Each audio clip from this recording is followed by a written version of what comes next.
ALCS on FS1. Red Sox getting introduced at home. Baseman number 18, Kyle Schwarber. As Kyle Schwarber leading off tonight at first base. How do you think the ovation will be for this guy? Second, the center fielder, number 5, Kike Hernandez. He has been amazing. As Devers and Bogarts to the follow. third baseman, number 11, Rafael and Devers. Astros get set for this game number 3. Who's going to take the 2-1 series lead? We're about to find out, but we're telling you about this. Big Papi putting his money on the line. The Fox Bet Super 6 app, free to play. Just answer 6 questions. Come and get that paper. Show me the money. Come and get that. Look at it. Hey, you can win $10,000 of Big Papi's money. Smelling it. Not sure if I want it anymore. Frank, who's winning? You know, I know Boston's home tonight, but I'm really leaning toward the Houston Astros tonight. I know you have a lot of 6-3 because of Urquidy. Urquidy's rested. I think he's going to come out and throw a great ball game. Not so fast, Big Papi. I got a huge upset tonight. I got Astros 6-4. Papi, do you have the secret pick? Guys, listen to me. Come here. Come to Papi. Listen up. You see what I got right here? See this right here? It's not a secret. They call this the truth.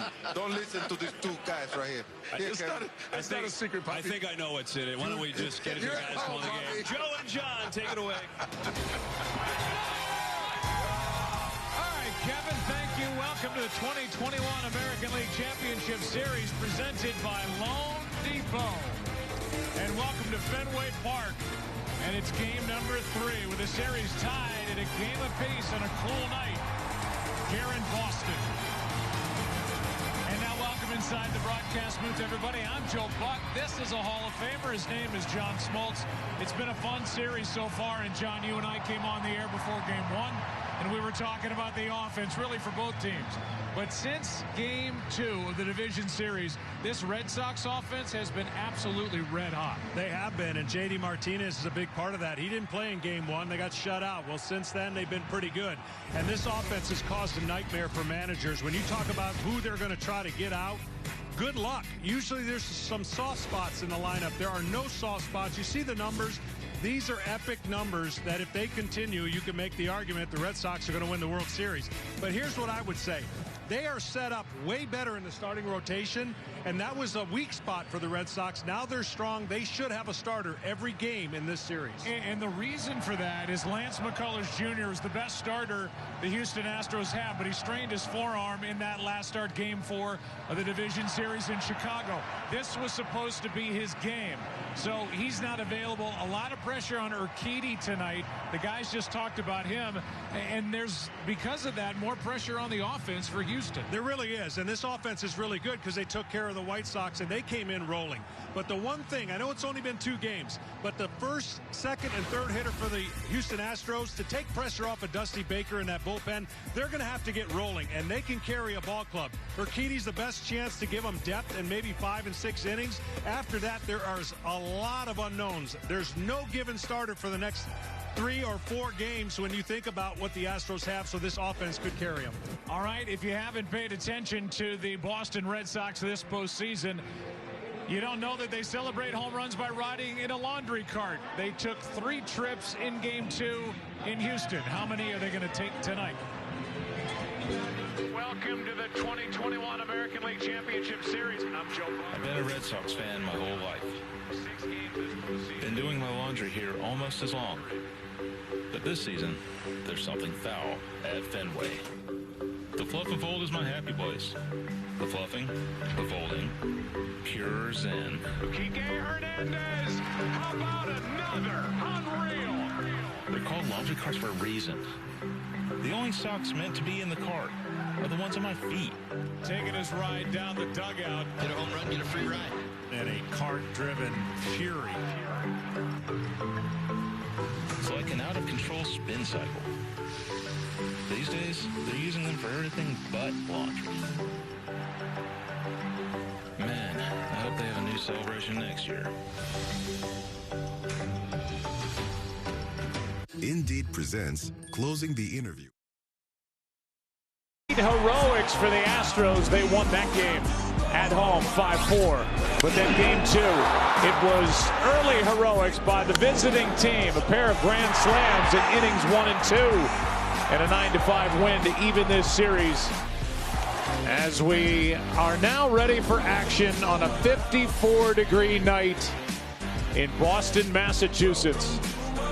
And this place will be electric. Clear night on top of it. That's good news. Red Sox have taken the field, and here we are at Fenway. For more on that, let's check in with Tom Verducci. Thanks, Joe.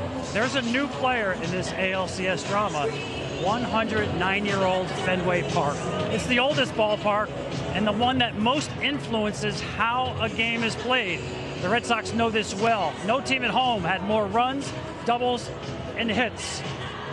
This ballpark, like the rings of a sequoia tree, show the story and the years with all the dents in the left field wall. Although around here, they don't like the word dent. It's a shimmering emerald on an autumn night that is hosting a postseason game for the 88th time. From the Babe to Pudge to Big Papi to Kike, so much history is written on this field. Who will be next? For one surprising possibility, here's Ken Rosenthal. Tom, Jose Siri did not make his major league debut until September 3rd. He has not played in 17 days, but tonight he will start for the Astros in center field. He's getting this chance in part because Jake Myers is still dealing with shoulder discomfort. Dusty Baker says he wants Siri's arm and range in the big center field here at Fenway Park. Baker also likes that Siri is a fly ball hitter with power, says he has as much ability as any player on the Astros. Now, Siri plays with passion and flair. He wants to be remembered every time he steps on the field. The danger? He's inexperienced. He can be reckless. We're talking high risk, but maybe high reward. Joe? Guys, thank you very much. His name's Siri. He knows everything. Here's the Astros batting order for Game 3. Jose Altuve leads it off. Michael Brantley in left. Alex Bregman is at third. Yordan Alvarez is the DH. Carlos Correa at short. Kyle Tucker is in right. Yuli Gurriel at first. There's Jose Siri, and the catcher is Martin Maldonado. Batting in the number 9 spot. All of that against the left-hander Eduardo Rodriguez, 28 years old from Venezuela. And there are the numbers this postseason after winning 13 games during the regular year. Had a much better game, his second postseason game, not so much in Tampa. Look for the theme tonight on the arm side of the plate, away to a right-hander. What does that strike zone look like? Because Rodriguez is going to try to paint fastballs away, use his changeup and backdoor cutter with an occasional curveball. This presents a problem against the Houston Astros, who are one of the best fastball hitting and off-speed hitting teams, if you bring it into their zone. These two good friends, two Venezuelans going at it, and after the first pitch is Altuve, strike one. Jose is 5 for 13 with a home run against Eduardo. Again, Brantley and Bregman will follow. See if the Astros can get an early lead for their young right-hander Jose Urquidy.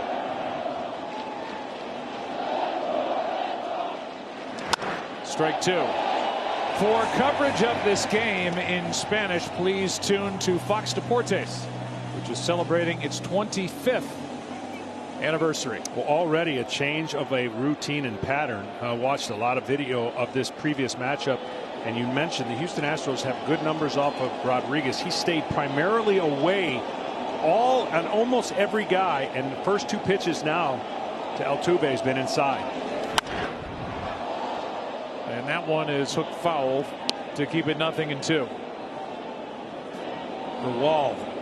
The wall is something that Eduardo Rodriguez is very familiar with pitching at home. He's not had great numbers at home. Usually you try to pitch away from the wall. There's a ball. You talked about that with Dusty Baker. I want to get into what you mean by that, because you pitched here at the end of your career. Yeah, that wall can be your friend if you get an offense that's trying to pull everything and hit it off the wall. Altuve hits it in the air to center for Kike Hernandez. Deepest part of this yard, one out. Might as well look at the dimensions here at Fenway. It is, let's say, unique. Left field 310, left center 379, center field 390, deep center 420, right center 380, and that right field line 302. And the monster is 37 feet tall and left. But that 310 is deceiving. That left field wall plays way shorter than that because you're going to have to hit it a lot farther because of the height of that wall. So a lot of outs in regular ballparks are going to be singles and doubles in this ballpark. That's why the Red Sox feast and hit like they do at home.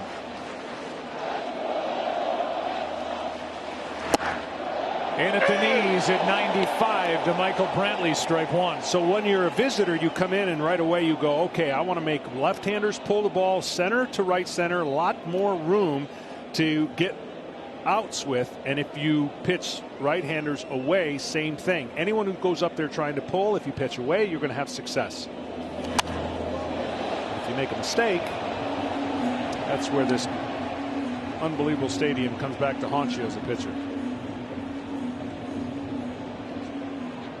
There are the home run splits with regard to ERA for the 28-year-old who did not pitch last year.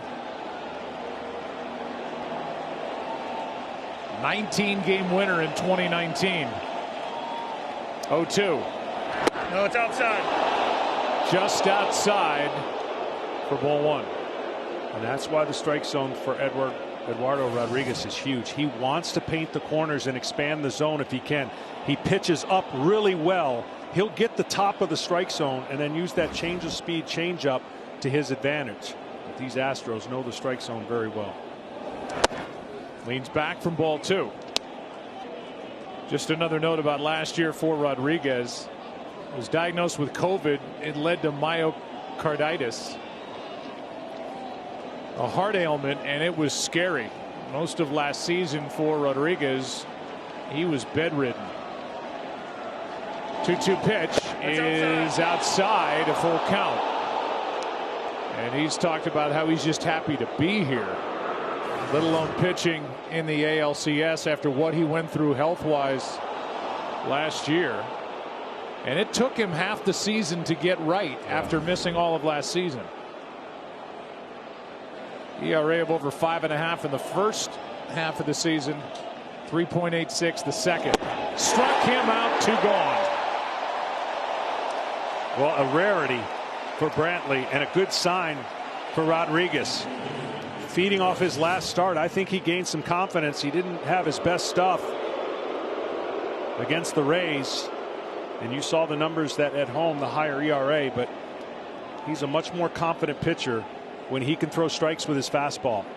And Alex Cora talked about how that's an important success for him.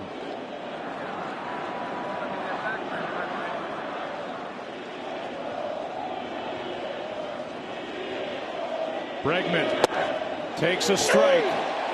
2 extra days of rest for Rodriguez, and he's got good velocity here in the first inning. 2 for 8 in this series is Bregman.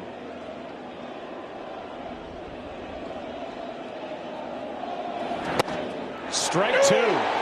See, the one thing about Rodriguez, he never looks like he's sweating. It never looks like he's working hard. That's a gift.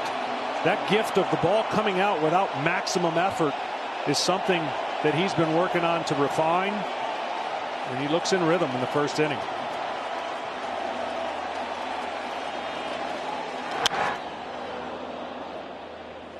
Another gift for Rodriguez is the confidence that his manager has shown him. He had that rough game 1 start, came right back, and as you said, threw the heck out of the ball in game 4. And now here he is in game 3 of the ALCS. That was against Tampa Bay, now against the Astros. Ball 1 down and away. As long as his velocity on that changeup doesn't reach 90 and he's too amped up, he needs separation between his fastball and that changeup. And when he was going bad this year, the fastball and changeup were too close to each other. And so it looks like he's got good movement on it, but a little more touch and change of speeds as the game goes on. 2-2.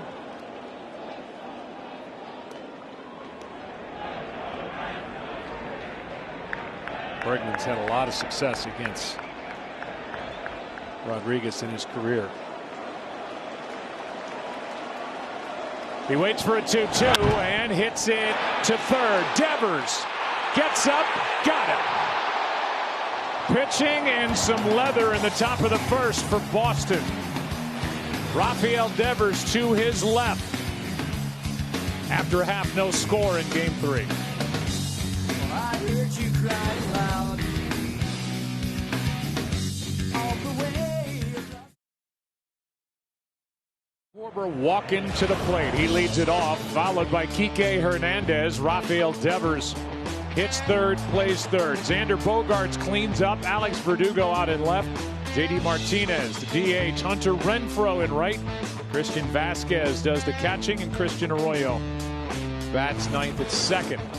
Against the right-hander Jose Urquidy, who's making his first appearance in 15 days. That means he has yet to appear this postseason. And the manager's hoping he's in rhythm.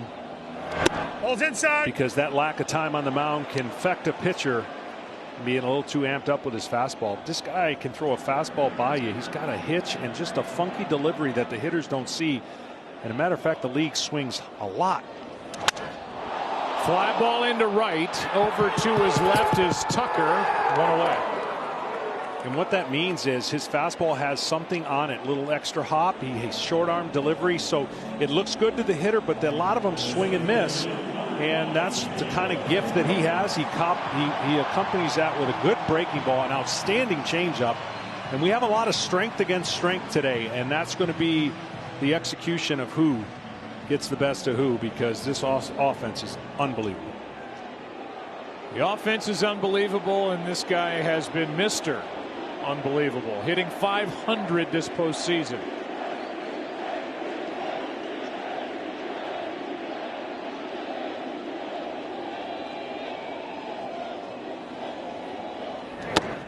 Strike one. At some point in this series, probably tonight, the Astros need to make Kike aware of pitches inside. They've got to bust him inside to open up the outside. He has been owning the plate and super comfortable. When we talked to Dusty Baker about it, he said we need to crowd him. And fastballs up and in, we haven't seen many of those. He said, I'm not talking about hitting him. I'm talking about driving the ball inside and not letting him get his arms extended. That second pitch was a cross-up. Wow. Fouled back, strike two. Our player resume sponsored by Indeed. Last 5 games, 15 hits, 9 of them extra base hits, 34 total bases, all baseball records for a 5-game postseason stretch. And he's got 5 home runs this postseason for the Red Sox as he fouls one back here, 9 extra base hits. And those numbers tie Red Sox postseason numbers in a single postseason, and he and the Red Sox hope he has a long way to go and a chance to break those records and own them himself. Anything in the strike zone, he's crushing. So you got to find a way to make him chase. And they established the fastball up. They threw a fastball in. When does he go to the curveball? You go to the curveball away from this pitch right here. Maybe you get him to chase his curveball. Outstanding curveball for Urquidy. 1-2.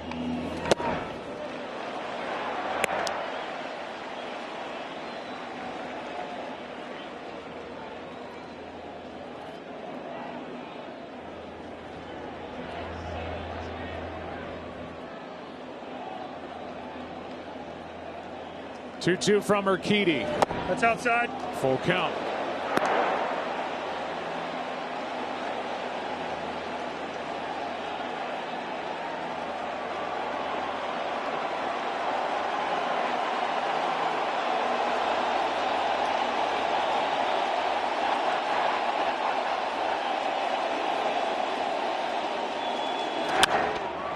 Popped up, straight up on the infield. Gurriel comes in from first. 2 out. And the batter will be Devers. Fox Bet has prop bets for tonight's game. These are the odds for each starting pitcher to strike out 5 or more batters. Fox Bet likes Eduardo Rodriguez's chances more than Jose Urquidy's. For more information, download the Fox Bet Sportsbook app. 1 for Rodriguez in the first, none so far for Urquidy. Here's Devers.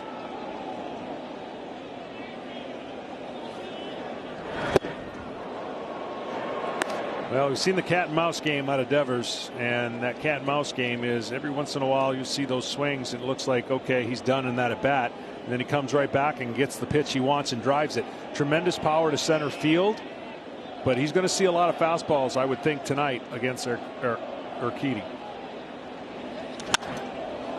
Popped up on the infield again. Bregman is there, fighting the wind, and he's got it. Each side goes in order in the first. Let me say that again. Each side goes in order in the first. No score.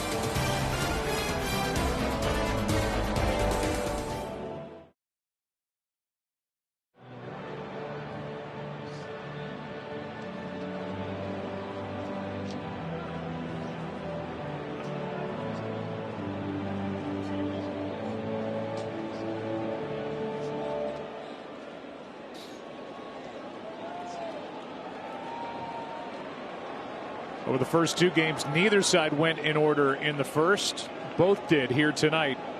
Yordan Alvarez, Carlos Correa, Kyle Tucker for the Astros. Against the lefty Eduardo Rodriguez. Strike one. The two starts in the division series for Eduardo. Games 1 and 4, he had 0 pitches over 95 miles per hour.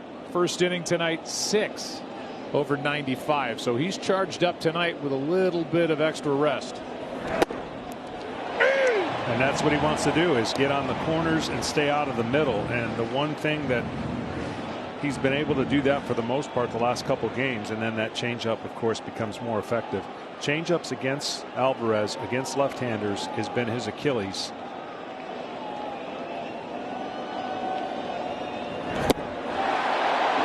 Struck him out on 3 pitches. One away here in the second. Breaking ball that goes on the outside part of the plate after he established the fastballs. You strike out a few Astros, you're doing something, because they are disciplined in the zone and don't chase very often.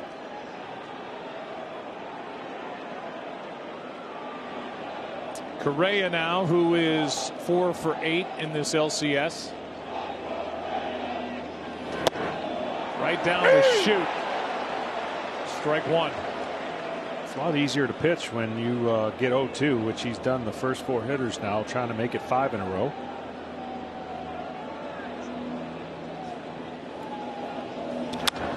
Which he has done.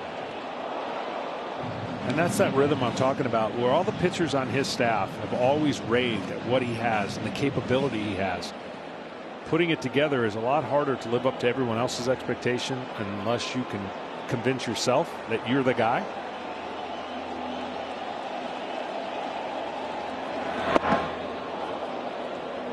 You know, talking about contracts this time of year really seems a bit out of place, but I'll just say this. Eduardo Rodriguez is a 28-year-old left-hander who throws in the mid-90s with good stuff off that fastball, and he is a free agent to be. Yeah. Well, last impressions are always the best ones. Here's a 1-2. Got him looking.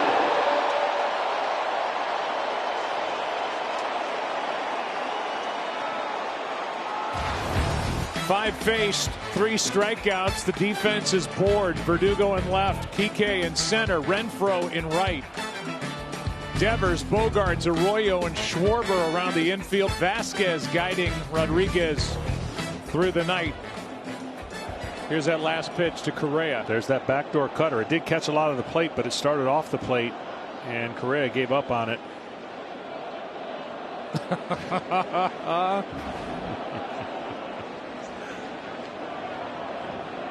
How about that? Guy right on cue. Like it was set up. Pitch is high for a ball to Tucker.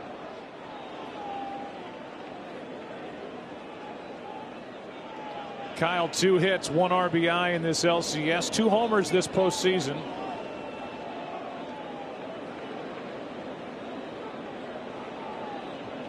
He'll have his hands full with the left-hander Rodriguez. There's a strike. Yeah, the Astros coming in have pretty much dominated against left-handers in this postseason as opposed to right-handers. So you knew if you're Rodriguez, you're looking at all the numbers and you're watching your previous film. So far, so good on the adjustments he's made in pounding strikes early.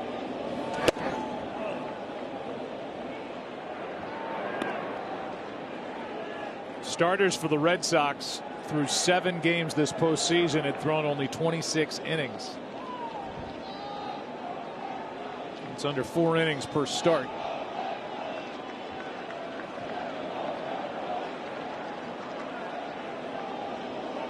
They've relied on their bullpen. That is foul, and that's strike 2.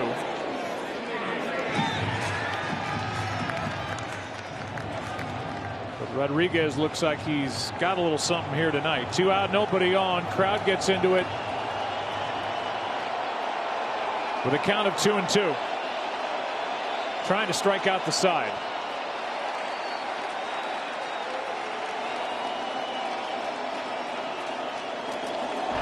Yep.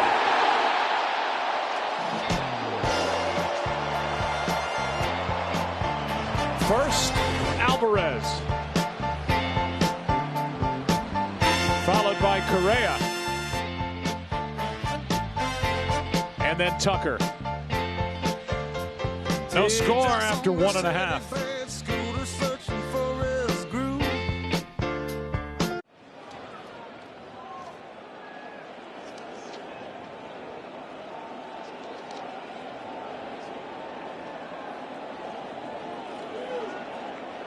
Game 3 still looking for its first base runner. Heart of the order for the Red Sox: Bogaerts, Verdugo, and Martinez against Urquidy.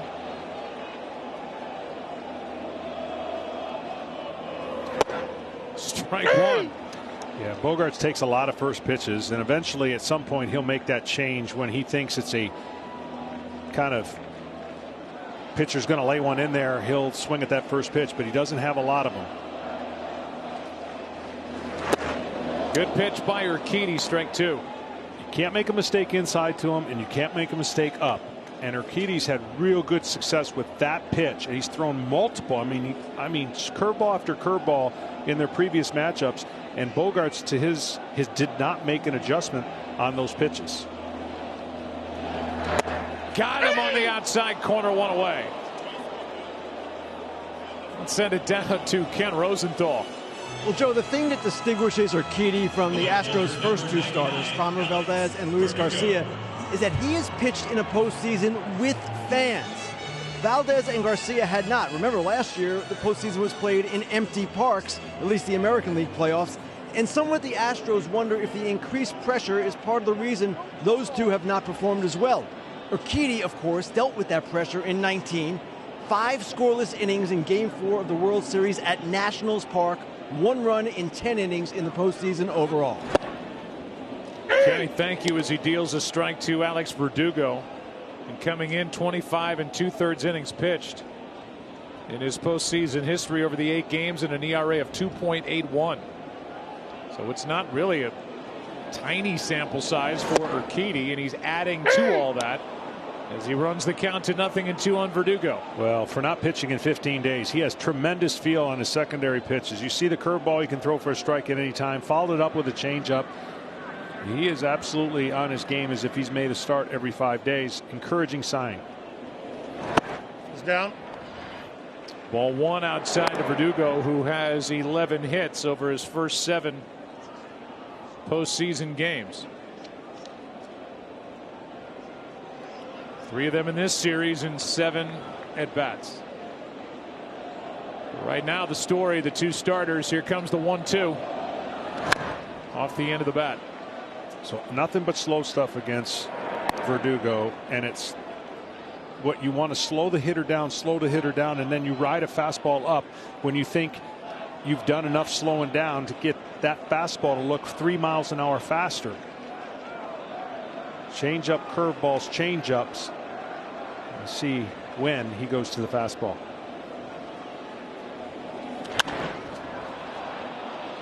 That one at 94, and it's fouled left side. But because Bregman was so far off the line, he couldn't get there. And it takes a bounce and goes into the seats. He had to come over 100 feet. You'd think right there where that ball is. Normally, there's not much foul territory here, period. So you're begging for those to be outs. But the shift kept that from being an out. He goes right back to where he was. After I get a high fastball swing or foul, I like to go to the curveball. It's outside. He went to the changeup. The reason the curveball is a better pitch after a high fastball is his eyes were already up. The curveball comes up high, and then it drops down to where you can swing and miss. The changeup's never going to start that high.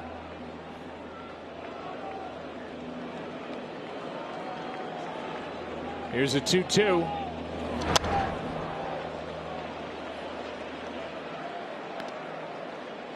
You ever want to teach these guys? You ever want to be a pitching coach? I would have loved to have been a pitching coach way back when. Not anymore.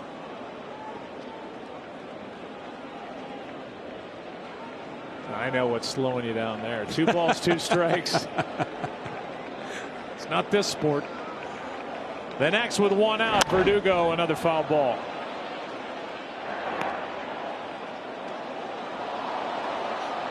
See, the hard thing to decipher for a catcher-pitcher combination is when a fastball has not been fouled down the first base side, meaning he's on it.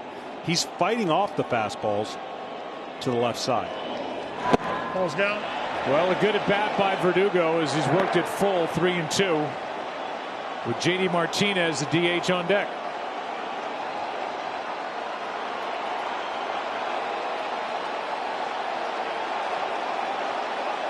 At least a 9-pitch at bat. That's foul.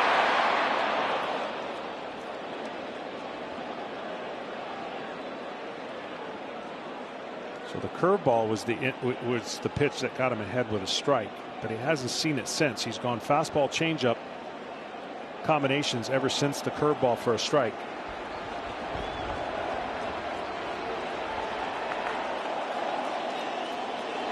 Ball's inside. Inside, a good at bat, and the first base runner of the night on a 1-out walk.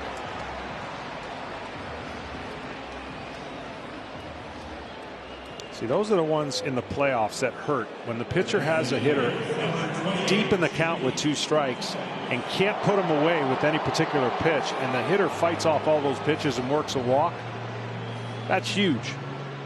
Regular season, whatever. Postseason, fans are standing, man on first. Never standing in the regular season, man on first.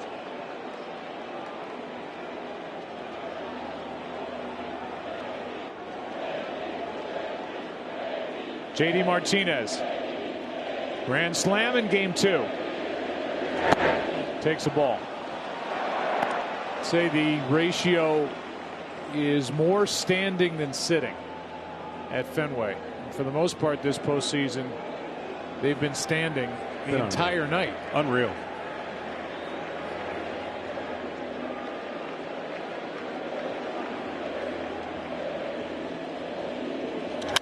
That is a rocket into left center field. Gonna bang off the wall. Verdugo is flying around second, and now he's held at third. And a wise hold by Carlos Febles on a double by JD Martinez.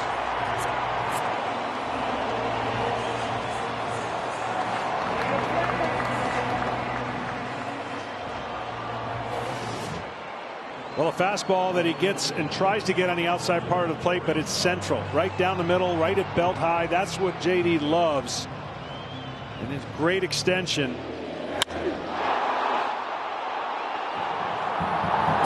An easy double. The question was whether or not that bounce was going to come off and allow Verdugo to score.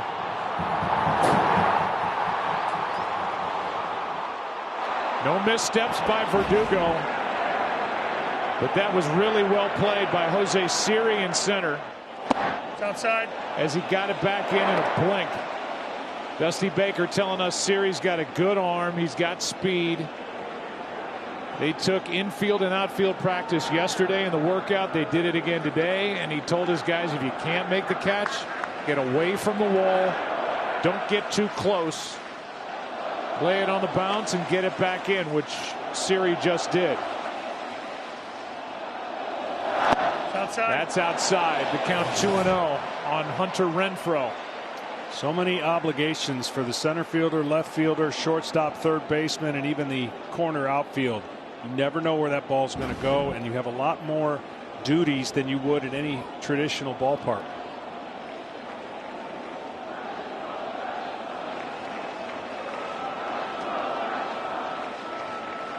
Hunter Renfroe, second and third, one out. 2-0 pitch. Oh, I no longer have a monitor. Oh, man. That thing took out the monitor. Gone. And I just saw a Hall of Famer bail. I learned my lesson in this booth. I had a bad experience before. Woo! Right here. Oh. Here's a 2-1 pitch. High and tight. 3-1. It's just too chilly to try and barehand something like that. Yeah, I agree. Did they ask Renfroe for that money for the monitor? Yeah.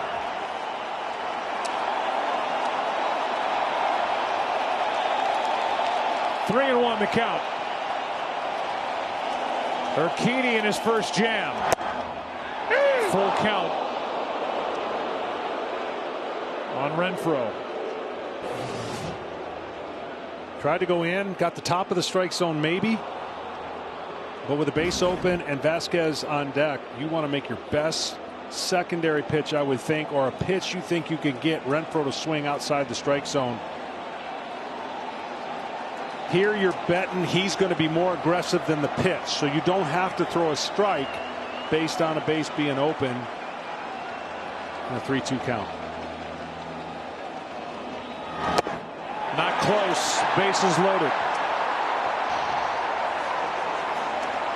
A walk, a double, and a walk. And Vasquez coming up and a visit. Bill Miller is the crew chief. He's back and working the plate. Dan Iasonia at first. Jim Wolf is the umpire at second base, stretching out. Alan Porter over at third. David Rackley in left, and Rob Drake, who worked the plate in game 2, is out in right. Brent Strom out to talk with Urquidy. Well, the Red Sox have put a lot of pressure on every pitcher in the postseason. And that pressure has resulted in a lot of crooked numbers in an inning because that's what they do. There's no soft spot in this lineup. You could say, okay, Vasquez, maybe not the same as he was 2 years ago, but he's come up with some huge hits.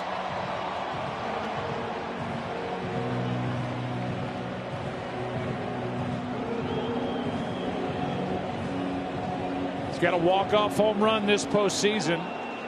Game 3 of the division series. Digs in with the bases loaded, one out. And Urquidy out of the windup.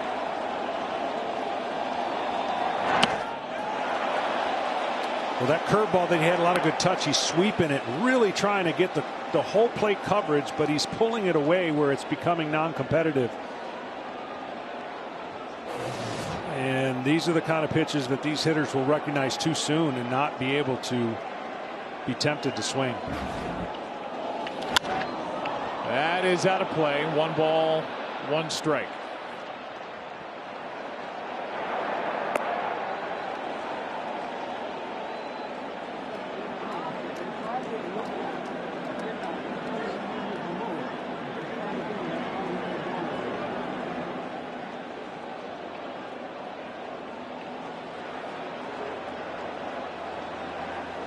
On its way.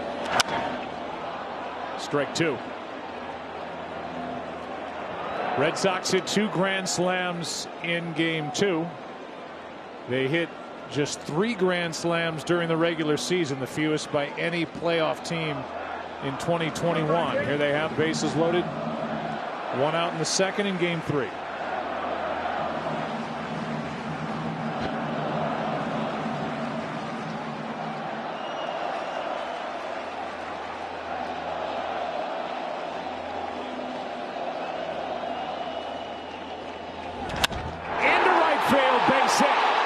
1 run scores. They will hold Martinez at third on the throw home, and the Red Sox lead 1-0 on an RBI hit by Vasquez.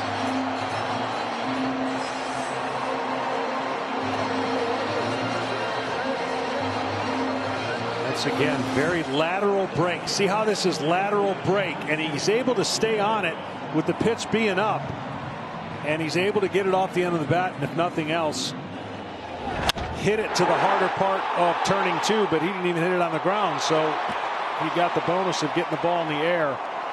Urquidy's got to get more north to south break on that pitch if he's going to stay in this game much longer. Here's Arroyo. Ball 1. Outside. Retired the first 4, did Urquidy, and he has sprung a leak since then with 2 walks. The double by Martinez, and now the RBI single by Vasquez. Christian Arroyo 2 for 7 in this ALCS. 2-0.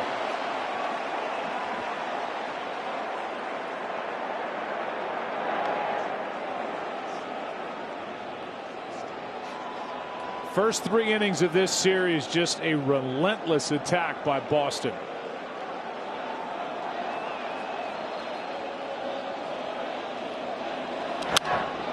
I know I sound like a broken record because this has happened so many times, not only in this series but the last series that I covered. You strike out the first hitter and you've got 2 strikes in the second hitter, and those are the kind of things you can't afford to walk a hitter, and that started this rally. 2 strikes, plenty of time to get him out, or even if he gets a hit, but he worked that 9-10 pitch walk.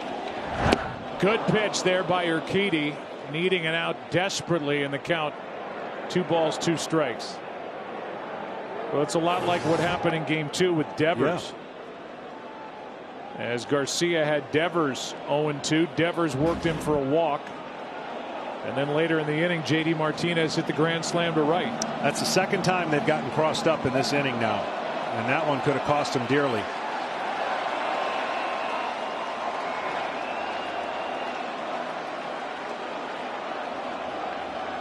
Two now. Might be off the mound, off Altuve. 2-0 Boston.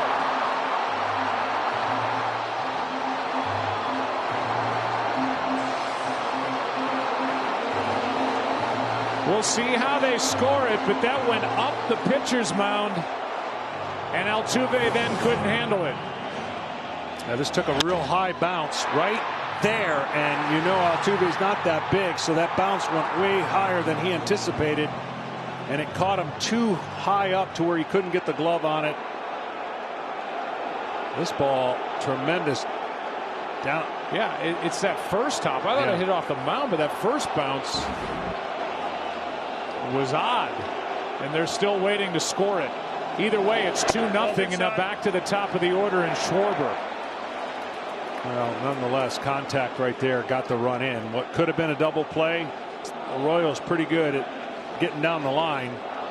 Ended up being an RBI and either a hit or an error. Either way, it's an RBI. Still only 1 out. 2-0 Red Sox. Schwarber takes ball 2. Well, he hits it straight into the ground, but then look at this bounce. It had so much topspin on it, and there was nothing Altuve could do. He couldn't back up in time. He certainly couldn't come in. He was hoping for a normal hop, and he didn't get it. It goes down as an error on Altuve, his second. No, ball's inside. That's inside. And the count is 3-0.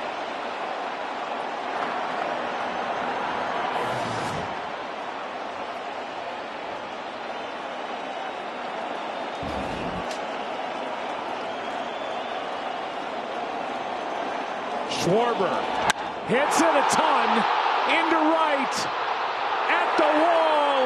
Another grand slam.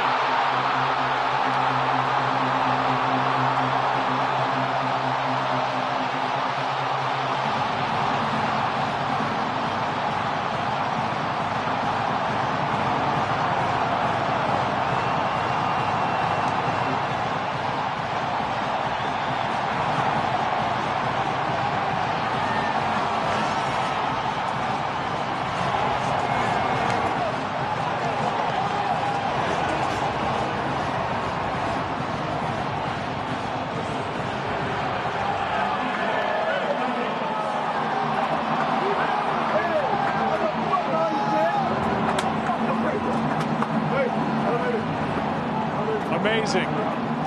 As many in the last 2 games as they hit the entire regular season, and the first team in postseason history with 3 grand slams in one series. All I can say is if you got 2 heavyweight fighters and you're expecting a good fight, one of them's hitting them in the mouth early. And the last 2 games, the Red Sox have been hitting the Astros early and taking the air out of not only their pitching staff, but then their offense has to play a different game.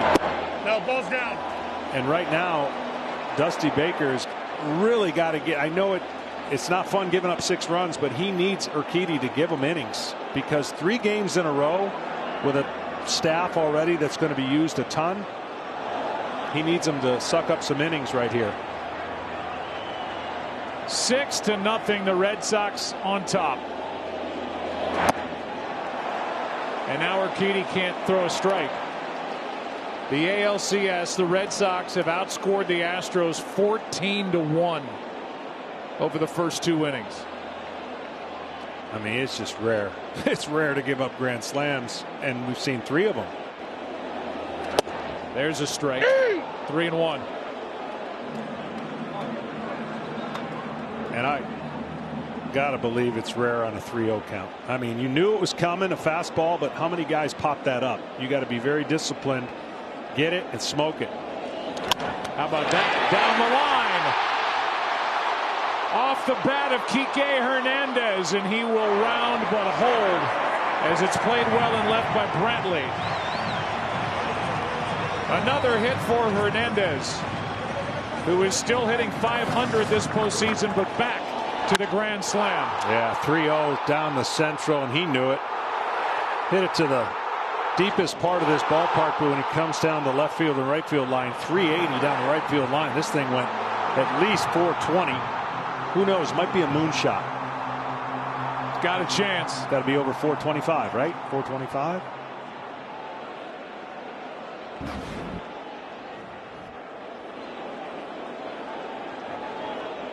Ninth man to bat in the inning is Rafael Devers.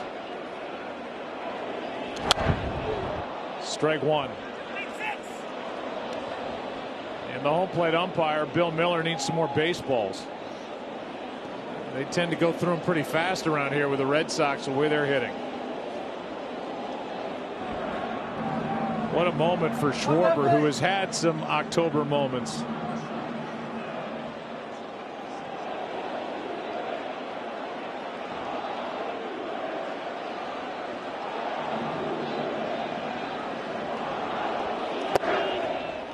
Kyle Schwarber during the regular season on 3-0 counts, 0 for 14. Yeah, that's usually, I mean, some managers will, with some of their players, put a mandatory take on 3-0 because they've just proven over time they haven't been very good. But bases loaded. Let it fly. It went 430 feet into right. Your eye is amazing. This ballpark's amazing, and these fans have delivered. And what's really been an improbable year, now they feel like this is the best team in the playoffs. The way they're playing, the way they're hitting. Good luck trying to slow them down. Nothing in 2 the count, 1 on 1 out, and a fly ball into shallow center. Long run for Siri, but he's there.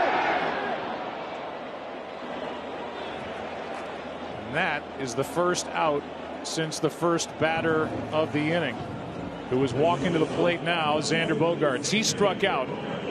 Then a walk by Verdugo after an 0-2 count. Double by Martinez. Walk to Renfroe. RBI single to right by Vasquez. A ball that took 2 weird hops off the bat of Arroyo that went off Altuve for an error and an RBI. And then a 3-0 pitch and a grand slam hit by Schwarber. I can make the argument this is their best hitter, and he is not on his game right now. His rest of his teammates are. That's outside. I mean, I've watched Bogaerts for a long time, and he's never been off balance. And you think about the lineup that this team has gone on, they're doing it despite Bogaerts. There's always a couple guys who are not joining the parade, but man, if he can't even imagine if he gets hot. That's into center. Another hit. And now, you say the guy's off. He's 3 for 10. No, I know. But what I've watched in his swinging of some of the pitches seemed uncharacteristically late, but he wasn't late there. He was on time. And it looks like Dusty Baker's seen enough. And he has to stop Urquidy on his way off as Urquidy was hanging his head.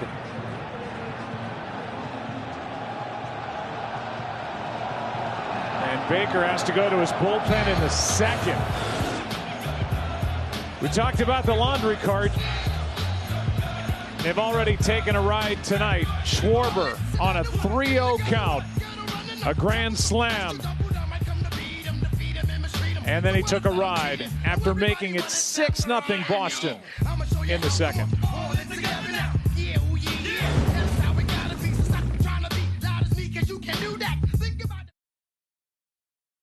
Six runners are in for the Boston Red Sox here in the second, and to the bullpen go the Astros. This is the last thing with the uncertainty of the pitching going forward for Houston and Dusty Baker that he wanted to do tonight was go to the pen in the second for the second straight game. Yeah, that's the nightmare scenario. 3 games in a row.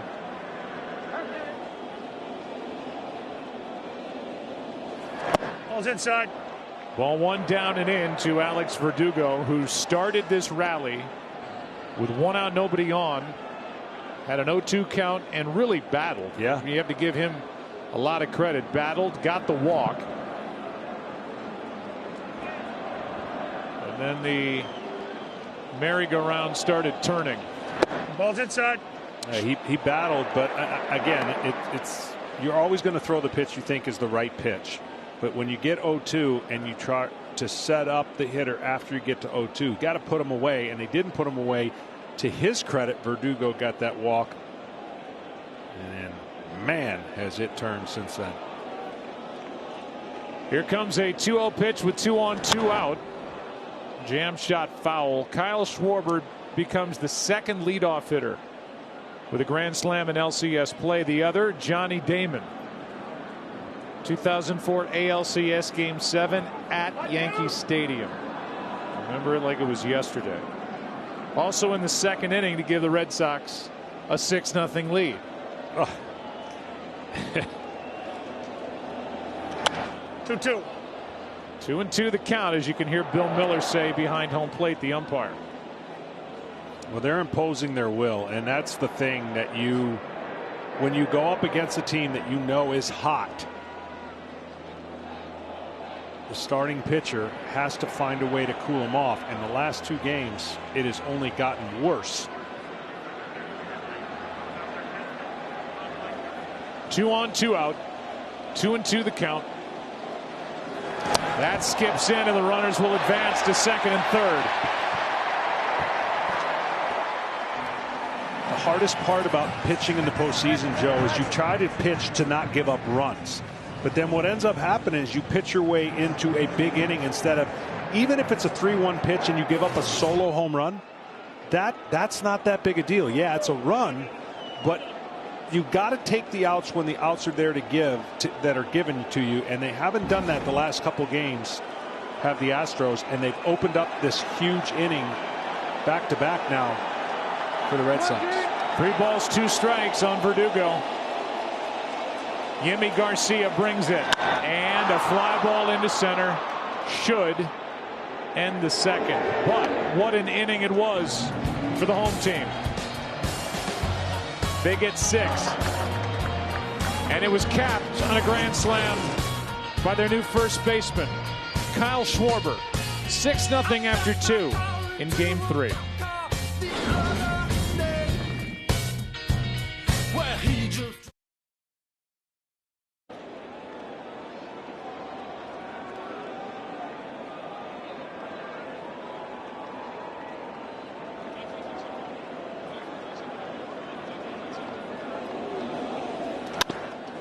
Here's a ground ball base hit up the middle on the first pitch of the 3rd inning by Yuli Gurriel. And the Astros now in a position to try to take a chunk out of this lead. Gurriel aboard. Siri coming up. Maldonado will follow, as it's about a 36-minute delay between the last pitch that Eduardo Rodriguez threw in the top of the second and the start of the top of the third. It's amazing how many we've had. Eovaldi had to deal with 3 separate 25-plus innings sit down. Your team got him 8 runs and an injury in that mix, but sometimes you're just looking for a little faster action if you're a starting pitcher, because you want to stay in rhythm. The bonus is they gave you 6. The bad part is you sat for 35 minutes. On a chilly, not cold night, 54 degrees at the start of the game. Wind has died down a bit. It was windy for the majority of the day. Eduardo Rodriguez effortless through the first 2. An exploding fastball. And able really to exploit all 4 quadrants at home plate as Jose Siri has the count even at a ball and a strike. First postseason at bat for Jose Siri, who, as his manager Dusty Baker told us, he has more ability than anyone on the team. Maybe as much ability. He's a kid, a young kid, but they love him. Ball's up. And Dusty Baker wanted to get his athleticism in their lineup, especially with this big center field here at Fenway Park. Yeah, defensively you can understand that he's hoping he runs into some power or fly balls that he can hit, but defensively it was really the main decision, I feel like, with some guys that were banged up that normally might be playing in Myers. Oh, it's outside. That is outside, and the count 3-1. Jake Myers, a bruised left shoulder that he got in Game 4 of the division series at the White Sox. He's actually been working out in left field with an eye on a start either tomorrow or the next night. 3-1 pitch is shot into center, and Hernandez, what a jump, goes behind the runner, and with Vasquez backing up, Gurriel is able to get back to the bag, 1 out. And Siri almost gave his teammates some horrible information. He was waving him on to second, and Vasquez was right there, and it would have been an easy out.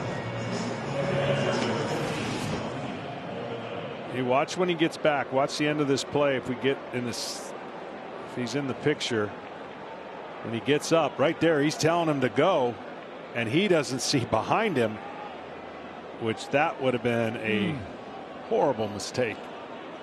Instead, it's 1 on, 1 out. Hit the ball hard, but Kike Hernandez got a good jump. Now a pitch inside to the number 9 hitter, Maldonado, who was 1 for 19 this postseason.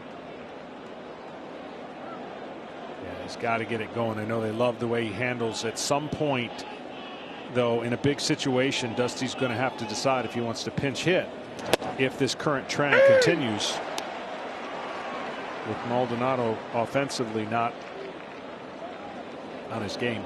Jason Castro entered in the 7th inning of Game 2. Their backup catcher walked in the 7th and then hit a bomb into center in the 9th inning off Hernandez. Tied up here is Maldonado. Strike 2.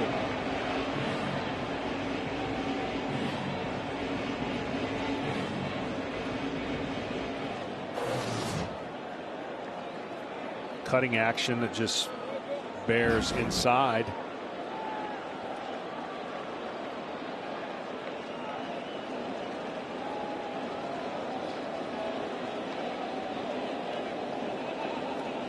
The 1-2 from Rodriguez struck him out. 2 out. 5 strikeouts for the Boston lefty.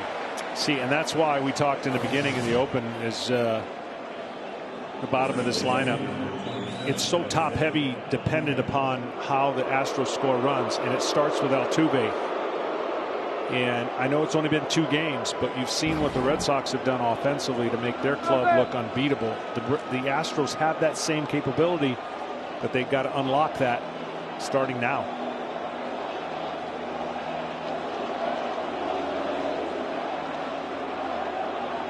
Altuve fly to center his first time. 2 out. Ground ball to the shortstop. Bogarts the flip, and Rodriguez looks terrific. Astros strand their first after 2.5 at Fenway. 6-0 Boston.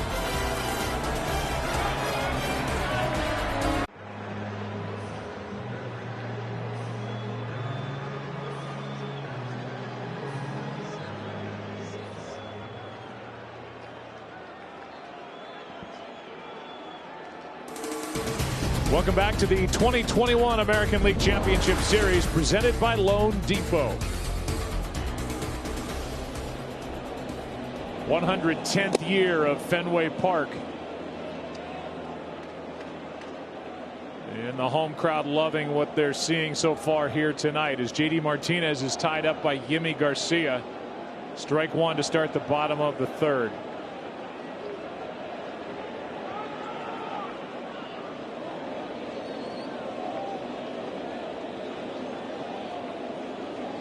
Garcia brings it. I just can't imagine the game planning that hitters have to face nowadays, whereas I know they have the iPad and can look at guy. But they could have 4 at-bats, 3 different pitchers, 4 at-bats, 4 different pitchers. I mean, there's no sense of continuity when it comes to how you prepare as a hitter to attack your pitcher, because you could see a different guy. And then, as evidence right now, JD seeing a much different right-hander. 3 great deliveries by Garcia, ties up J.D. Martinez, 1 away. Martinez got that first hit of the 5-hit 6-run second. Here's that last pitch. Tremendous 2-seam action, 96 plus. Ooh. But look at the movement. And so you want to take care of guys who are hot, make them feel like that pitch is right down the middle, and then get it off the barrel of the bat with velocity. And that's how you get it done. Here's Renfroe. Hunter takes a strike. But on the flip side of that, when you prepare as a starting pitcher to face the lineup, traditionally, it isn't traditional anymore because it's totally different, but you would hide things from hitters on the third and second at bat to save for a situation. You didn't want your hitter to see everything that you have. No, ball's down. Whereas now they're encouraging you to empty the tank so that we can get the next guy. He'll do the same thing. And so it's a whole different mindset with the style and velocity that we have in the game. Therefore, more pitchers in a game, and now we're seeing the evidence of that offense that the Red Sox have. 1-1 pitch from Garcia is a strike. 1-2. Dusty Baker has had to maneuver through this. 5 1/3 innings pitched by the Astros starters. That's total through 3 games now with an ERA of 20.25. 3 homers, and the opponent's hitting .448. And it's hard to stop if you're Dusty Baker, because you've always been that 1 pitch away from getting out of the inning. The grand slams, the grand slam came with 2 outs in Houston. The second one did, and your pitcher has been this close to getting out. But by not getting it out, then they get that big inning and it's too late, and Dusty can only hope that his starter can give him some innings, and they haven't yet. Urquidy goes an inning and 2/3 tonight on the heels of Luis Garcia going 1+, leaving with a right knee injury, but they say he's okay. And Framber Valdez went 2 2/3 in game 1. No, it's outside. Outside now to Renfroe, and the count's full, 3-2. He's made some good pitches in this at bat. Renfroe had a 3-2 count that led to that grand slam by taking a walk and passing the baton on to the next guy, and the Red Sox just keep doing that. 3-2 is fouled back here.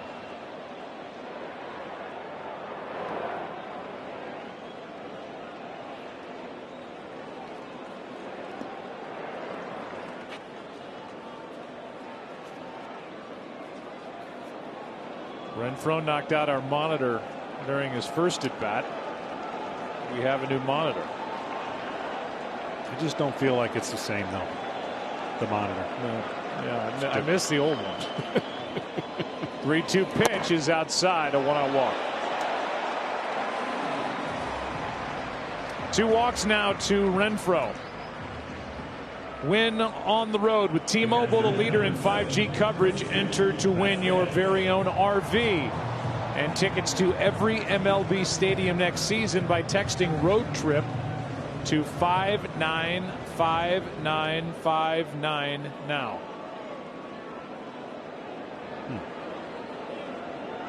That would be 59. Catchy. Easy way to remember. Number 8 man is Vasquez, who got the RBI hit to right his first time, and then he had a nice view from second base of that grand slam hit by Schwarber. 1 on, 1 out, a strikeout, a walk. Runner is going. Throw down is into center field. Up and over to third goes Renfroe, and now he'll be content with just getting to third as the throw from center gets away. Runner at third, 1 out. Likely stolen base, E2. Well, Vasquez swings to keep the catcher back. As a catcher, he knows how hard it is to not come out and get that ball, so he swings at the pitch. Both throws basically in the dirt. And now, when you're ahead 6-0, you could take some chances and keep putting pressure on the opposing team. It's Fenway Park. Got to keep the pedal down. Yep. Scouting report on Vasquez: really struggles against sliders, but as he got that hit, the slider was up. It's got to be good, tight sliders on the outside part of the plate. He'll swing. Little fly ball, shallow left. Brantley is going to play it on a hop, and in to score is Renfroe. It's 7-0 Boston. And the rare, rather high fly ball that drops in short left. And another run on the board for Boston. I mean, unfortunately, shortstop makes that play, right? If the infield's back, but they had to bring him in. You're down 6-0, and left field being such a short porch. See where the shortstop's playing. He easily gets that ball if he's playing regular shortstop. And you're right about the rare ball that drops in. Pretty good base running by Renfroe. Either you go, because there's no catch, right. And if there's a catch, you just go back to the bag. Yeah, he wasn't going to score if somehow that Brantley caught that ball, as shallow as it was. No chance to tag and score. Instead, he just scores on the hit. Vasquez, 2 RBIs, 2 singles. See, a lot of left fielders will play a lot shallower because that wall's behind them, knowing anything hit hard in a line drive is going to be over their head and hit the wall. Brantley's playing a little deeper than most left fielders with that wall, that big wall behind him.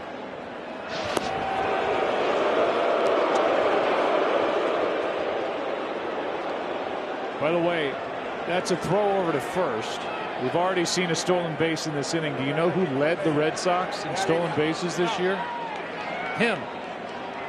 Christian Vasquez with 8. The old not pay attention to the catcher trick. Here's one into left at the wall. Goodbye. Home run Arroyo. 9-0 Red Sox in the third.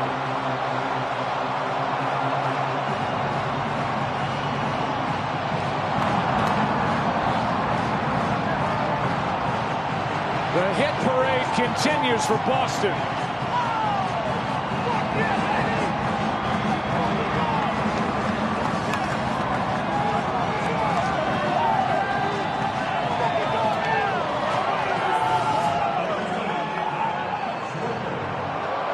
That slider didn't do anything but stay right there. Hitters love that pitch. So do the fans if they're here.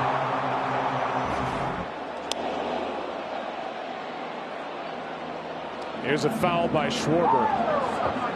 Arroyo, he's had some good at-bats in this series. Reached on the error, drilled home a run in the second, and now hits a home run his first of the postseason.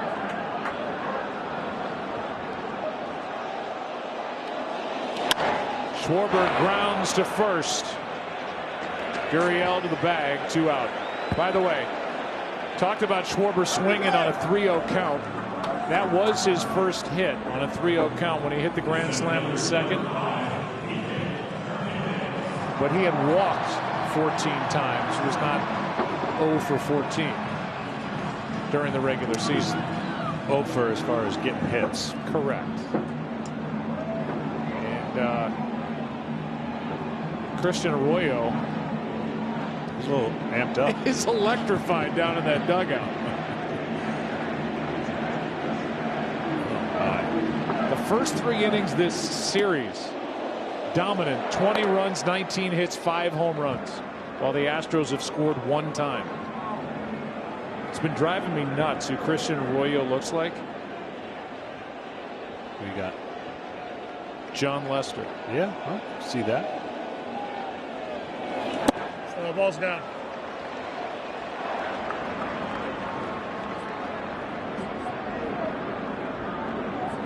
Not exactly, but no, I could see it. Okay. No, I'd tell you if I didn't. I know you would. Kike Hernandez with a count 2-0. Still hitting .500 this postseason, 1 for 2 in the ball game, and he's just bailing and wailing. 2-1. Why not? The next home run he hits in the postseason will set a Red Sox record for an individual postseason. Again, with more opportunities. They played in the wild card game, played 4 games in the division series, and now game 3 of the ALCS. Jam there, and that's strike 2.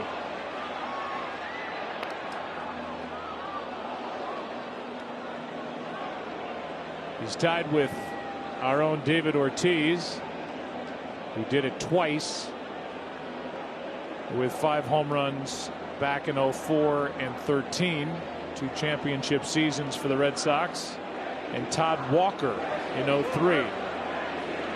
The Red Sox lost in 7 games in the ALCS. Here's a 2-2 and a ground ball left side, another hit. Kike Hernandez, 2 more on the pile. It's too bad he signed a 2-year deal. Man.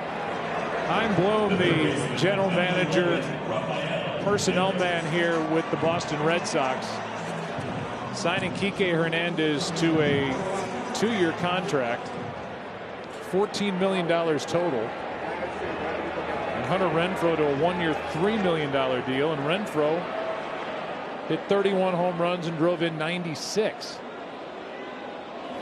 Listen, we could show you all the regular season stats. This is not a fluke as far as this is a really good offense. But what is amazing to me in the postseason, it is extra special, and they look like the greatest offense to ever play in the postseason. And it's not. It started with a great pitching staff of the Rays that they dismantled, and now they're taking advantage of every bad pitch that Houston has thrown. And Houston is going to have to use a lot of pitchers to try to figure out how to crack this offense. Because right now, you know, they game plan, and they just haven't made enough pitches in right situations to get these hitters off their heels a little bit.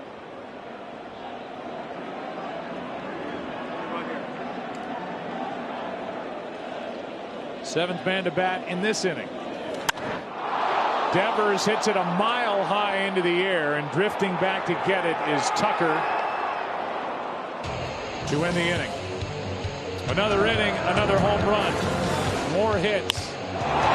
This time it's Christian Arroyo going deep for the first time this October. A 9-0 Red Sox lead after 3.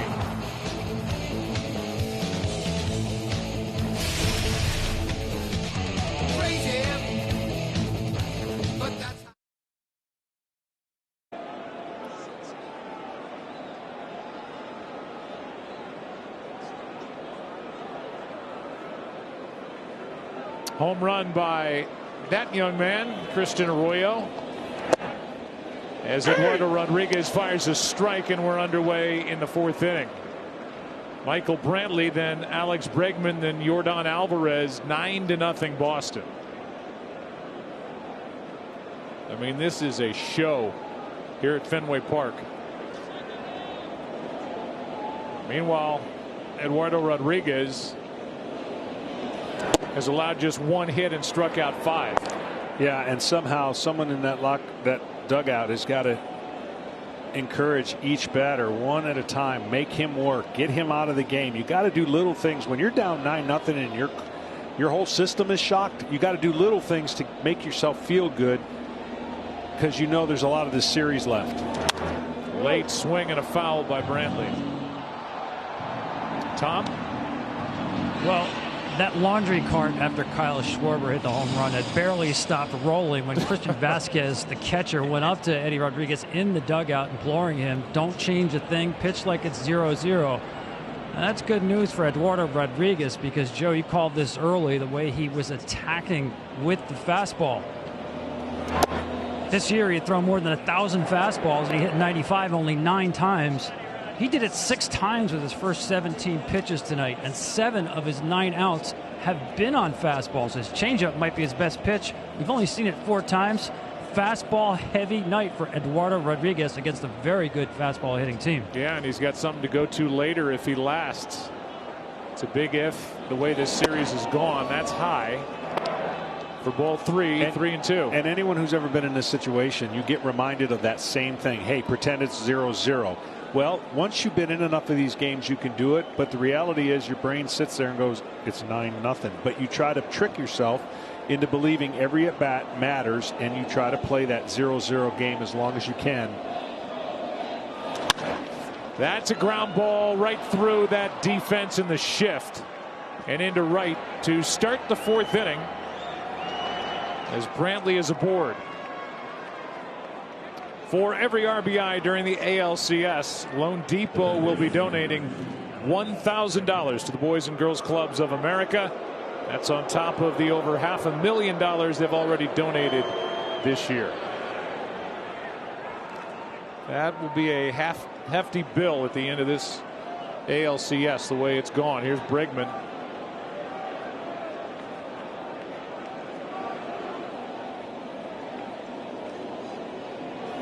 That's outside. Ball 1 to Bregman. Bregman does a great job. When he comes to the plate, he's looking at one thing, middle to end. He rarely swings at fastballs off the plate. So he'll give you that paint on the corner. As a matter of fact, some of the strikeouts he will get called looking is he's so disciplined to not expand the zone away. He wants the pitches to come in towards him. 1 ball, 1 strike. 3rd postseason for Bregman as a visitor here at Fenway Park. 17, 18, now 21, and he's a combined 1 for 13 here in this stadium. 0 for 1 tonight. That's down and away. 2 balls and a strike.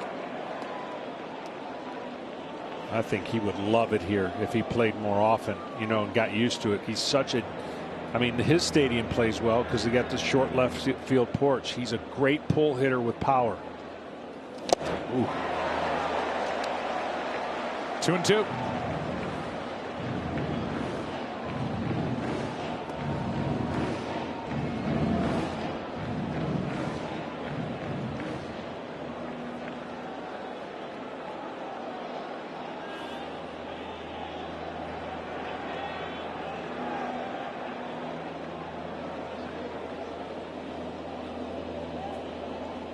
Rodriguez brings it, and Bregman pops it up.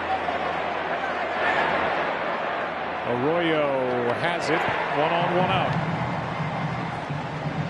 Bregman 0 for 2. Maybe with the hat on, Arroyo looks more like Lester. I see it.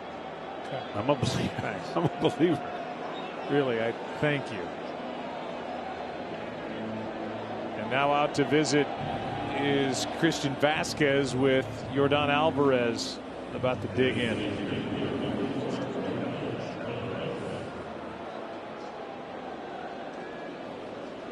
Now a quick word from DraftKings. Hey, better. This postseason, bet $1 to win $100 if either team gets a hit. Download the app, sign up with the promo code, and make it rain. Yordan Alvarez struck out his first time. Strike 1.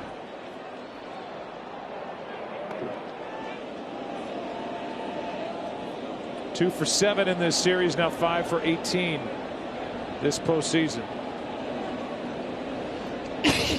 After a monster regular year with 33 home runs and 104 RBIs.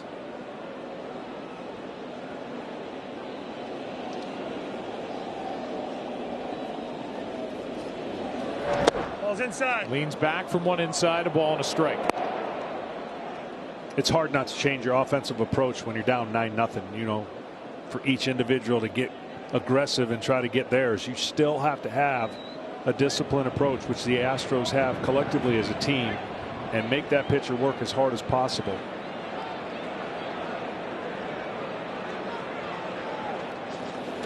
No, ball's inside. Inside again, 2-1.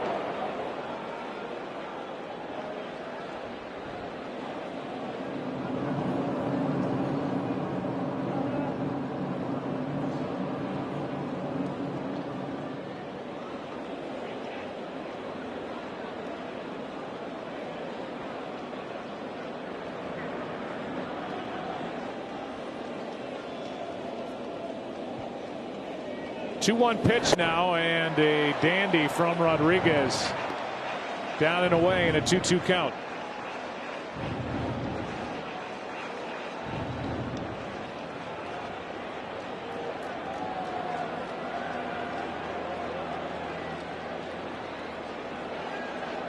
Games over 3 straight nights here at Fenway Park. While the National League Championship Series has their travel day, they'll pick up in LA tomorrow. Here comes a 2-2 now from Rodriguez. Leans back from ball 3.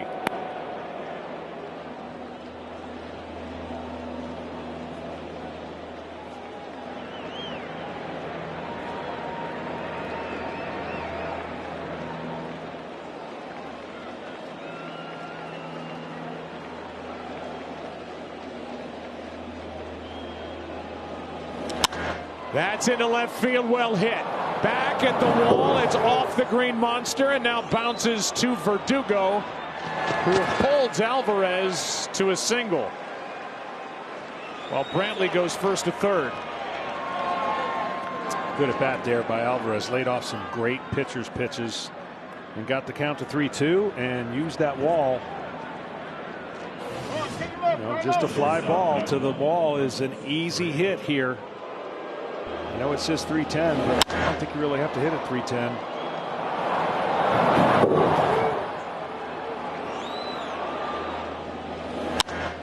Brantley, a little bit of indecision. I know he's had a bad knee, but he's watching this ball bounce and then finally commits.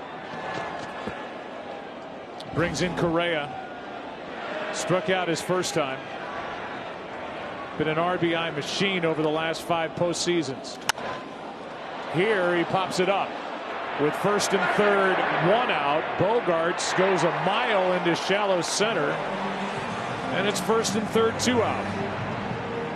Yeah, that hurts if you're the Astros, knowing the meat of your order right there. Correa so hot, had good numbers against Rodriguez, and you feel like that's an empty at bat. Didn't even get the one on a fly ball that was obviously not hit deep enough.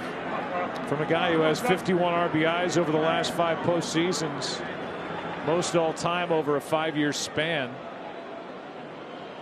but missed a chance there to get the Astros on the board. 2 out, and the batter is Kyle Tucker, who struck out his first time.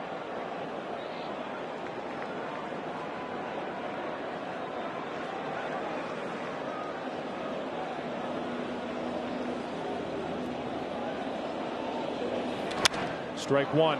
If it wasn't already, it's to the point now where you take the regular season numbers and just throw them away. Yeah. Because Eduardo Rodriguez had a terrible start, but it was early in the year before he really got it going in the second half, coming back from a missed year last year with COVID and myocarditis. It took him half a year to get up and rolling. There are other examples of how those numbers and fortunes have flipped. Like Framber Valdez had 2 dominant starts in the regular season against Boston, and he got knocked around and didn't get through 3 innings in game 1. Yeah. No doubt. You use it as a gauge, and you watch that video just to see the kind of pitching strategy that they used in the regular season and see if it maintains in the postseason. Here's a high fly ball into right.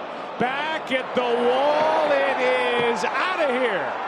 3-run home run for Kyle Tucker. And the Astros are on the board. It's 9-3. Tell you what, that dugout needed that in just an absolute big time way. I mean, another 2 out. They've scored a ton of runs this postseason, have the Astros with 2 outs. It's going to take a mountain of them this game to come back, but you're going to see Rodriguez knows exactly what happens when you release that ball and where it ended up. It's almost like he started yelling before that ball was hit. Well, you know when you release it, it is coming out of your hand. And boy, Kyle Tucker is something. He's just getting better and better. We talked about from May on, he had the best average in the American League. He's got power. He hit 30, drove in 92, got off to a slow April. That's it. Yeah, he's unfazed, whether lefty or righty, he's on the mound. Gurriel fights one off and into right center for a base hit. He's 2 for 2. But see, these last 7 to 8 pitches are huge now because you're getting that pitch count up and you're getting some confidence that you're going to score some runs. That's all you can do is keep the fight as long as possible and give your team a chance to at least see more guys out of the pen for the Red Sox earlier than Alex Cora wants. Dave Bush out to talk. It's 2 out in the inning and a man on. The batter will be Jose Siri. Here's the home run swing by Tucker. See, keeps the bat through the zone the whole way. I would consider that kind of a long swing, but it's not a big swing. It's connected, right? He doesn't have this wild swing and miss type approach.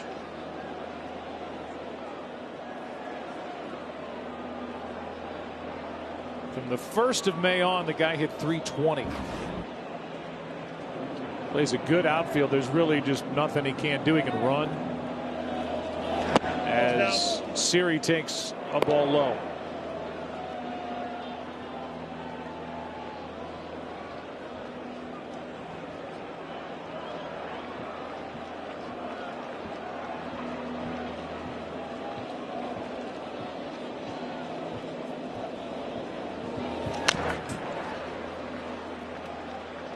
Nice little bare hand off the backstop by Vasquez. I wonder if I can make phones across America just go crazy by saying, put this guy at the plate. Hey, Siri has a 1-1 count. You just made mine work. I got to hit the button. 1 on, 2 out. Hey, Siri fouls one back. Strike 2. All right, I'll stop.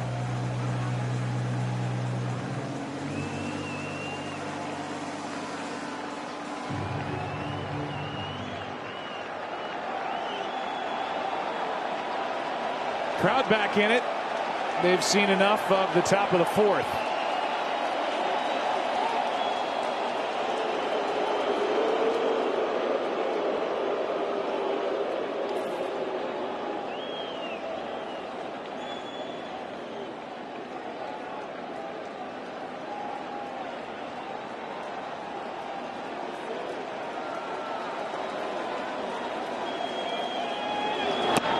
Hey, Siri.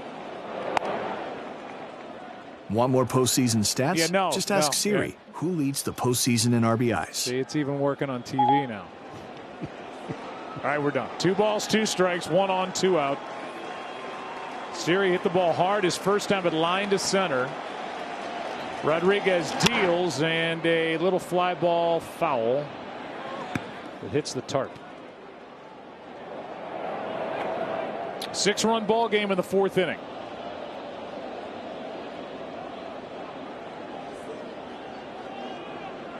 With 2 outs, they've picked up about 15 pitches, which when you're looking, it seems to be the gauge for everybody now, pitch count being so important to when to take a guy out. 68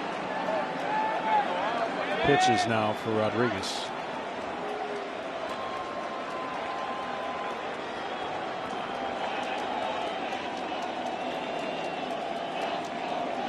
Two. Another foul.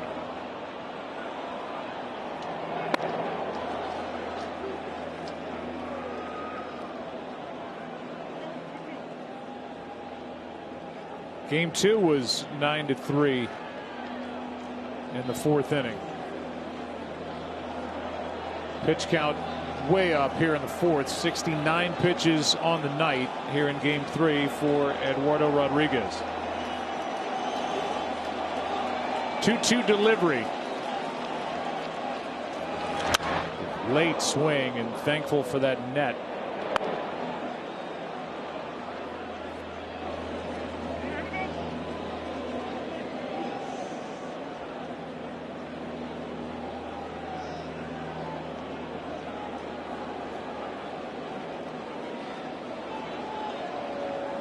Four hits in this inning for Houston, including the 3-run home run by Tucker. Good at bat here by Siri, trying to work his way on somehow. Great job. A lot of fastballs, and he's beating them to the barrel. And again, it's so difficult sometimes when you're on the mound to see, well, how just throw the breaking ball here and get him out in front and swing over the top. But if you hang a breaking ball, you speed up his bat. That's the dilemma you have. At some point, you change the direction of the ball because he is fouling off a bunch.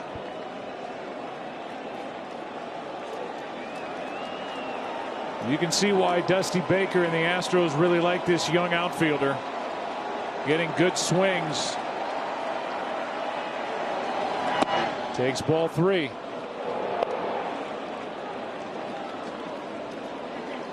That means Gurriel will go at first with 2 down. Martin Maldonado really struggling, waiting on deck.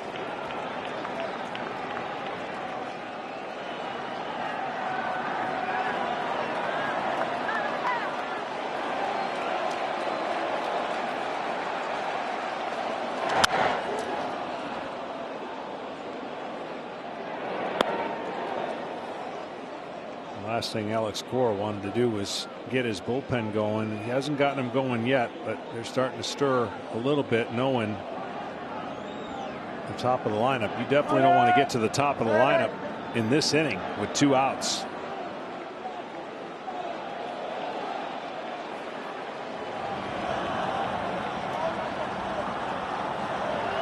And off to work they go out in that pen. It's Ottavino. Here comes a 3-2 again, and a grounder to third. Nice pick by Devers to end the inning. Hard hit, but handled by the Red Sox third baseman. Kyle Tucker touches one off here at Fenway. Puts Houston on the board as they trail by 6 after 3.5.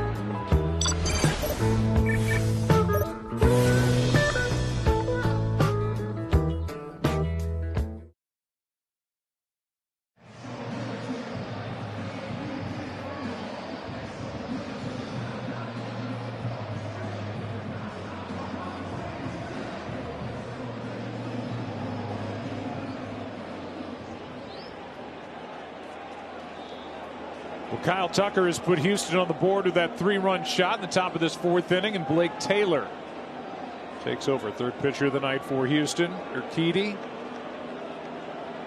Yimi Garcia, now Taylor. Grounder foul by Bogarts. His third at bat of the ball game. Bogarts, Verdugo, and JD Martinez.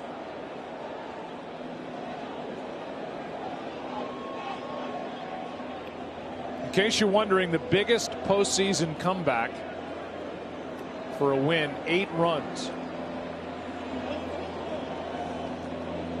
This was a 9-0 game as Bogarts fouls another one away. You have to go back to 1929, the World Series Game 4. And the Philadelphia A's were down 8-0 to the Cubs after 6.5 and scored 10 in the bottom of the 7th and won at 10-8.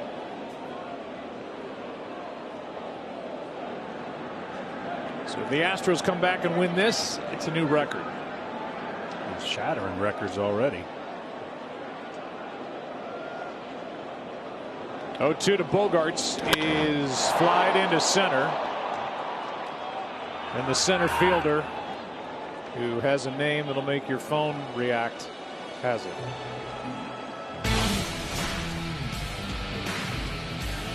Well, we told you that it's the travel day for the NLCS. Understand the broadcast crew is already in Los Angeles. Yeah. They're ready to go. That's at 5 Eastern on TBS tomorrow, and then we'll be back here at Fenway for Game 4 of this series. The Astros and the Red Sox starting at 7:30 Eastern on FS1 and the Fox Sports app. Yeah, the theme over there is a lot different than the theme over here. The theme in the National League has been pitching, pitching, and pitching, and a lot of it. And over here, it's been offense and homers. And the Red Sox, my gosh, have hit a ton of home runs. Red Sox this postseason have hit 18 home runs. The rest of the American League, there's been a wild card game, 2 division series, and now this is Game 3 of the ALCS. The rest of the American Leagues hit 21. That's outside. So 39 home runs this postseason in the American League, and the Red Sox have 18 of them.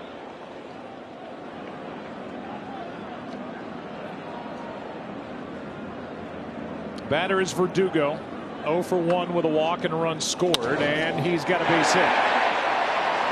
Second time he's done that in this LCS. Just serving it through that wide open left side with Bregman way off the bag. And it's 1 on, 1 out. Left-hander on the mound, so he stays in there a little bit longer and stays through the ball. And as planned, if you go up there with the plan, I believe you can execute that plan. But he stayed back and hit it the other way, easy. Like it's either carrying the football or like a baby. Rock the baby. 1 on, 1 out. Martinez takes way high, ball 1.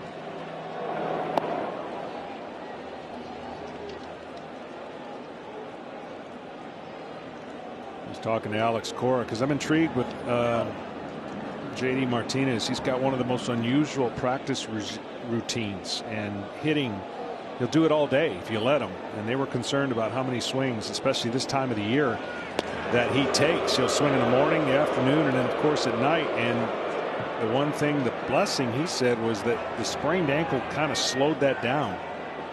And by slowing that down, you know, it just saves all the reps that he puts in to his craft, and boy, he puts it in. There's nobody like him when it comes to the practice routines and hitting. I'll see it, please. And I couldn't help but think, like my former teammate Greg Maddux, a lot of his theories worked for him. They couldn't work for anybody else. So when he would pass them on to somebody else, they went the wrong way. And the influence of him in the lineup has helped a lot of hitters, but you're a little careful to think that you could do what he does, and because it's unique to him. And that pre-pitch routine he has every time, that calming breath, hand up to the face, out in front here. But Alex Cora said he'll hit in the morning when he's healthy. Comes to the park, he'll hit all day. It's almost to the point where you have to protect him against himself. Yeah. Well, that breathing and that routine right there, he's had an influence on Devers. When you watch Devers now, Devers will talk to himself. And I talked to Alex. He said sometimes it's in English and sometimes it's in Spanish. 2-1 pitch is inside. 3-1. 3 balls and a strike from Blake Taylor, 26-year-old lefty. Was hot down the stretch. ERA under 2.5 over his last 21 appearances. But forced into the action here in inning number 4. 6-run ball game. Martinez looking for a pitch. Instead, no. He takes a walk. Maldonado trying to argue that ball hit the bat of Martinez, as he tells his dugout they should look at that. Right now it's a walk. Otherwise, it would be strike 2. Let's see. Well, the catcher's going to know. I mean, the catcher sits back there all the time. No. But he didn't know this time. Normally, he's going to be really good at hearing that. Good try. That was a good try.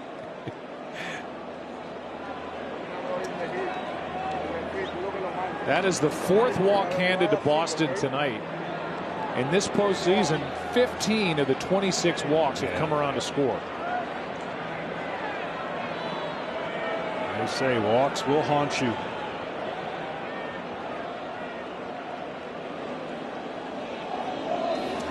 I can remember when Boston signed J.D. Martinez, and there were a certain group of people that thought that he would suffer coming here because he's such a great opposite field hitter and he could hit opposite field with power. Well, what he learned to do in this stadium is pull for power and still hit the opposite. His numbers didn't diminish at all. He's a professional hitter. This ballpark was not going to take away his skill set. And with last year being the outlier, because last year was unfortunately different for everybody, you throw that out the window. He's been everything that they could want and more. No doubt about that. Right back to where you expect him this year with his 28 home runs, 99 RBIs. He's now hit 30 all in, including the postseason. As Hunter Renfroe took a ball, now a strike. 1 ball, 1 strike after a visit from Maldonado. A pair of walks, a pair of runs scored, a stolen base for Renfroe. Red Sox were dead last in the American League in stealing bases, something they just don't do. But Renfroe did. That's on the inside corner, strike 2. Well, you know, the system has helped Renfroe. I mean, before he got here, he's kind of an all or nothing guy. Swing for the fences, swing and miss. He's had a really good year. And that year in this lineup has changed his statistical output, if you will. He's not that same guy that you could just get a lot of swings and misses all the time now.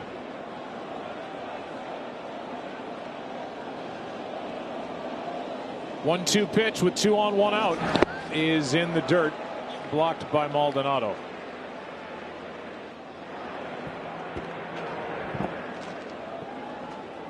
Verdugo a hit, Martinez a walk.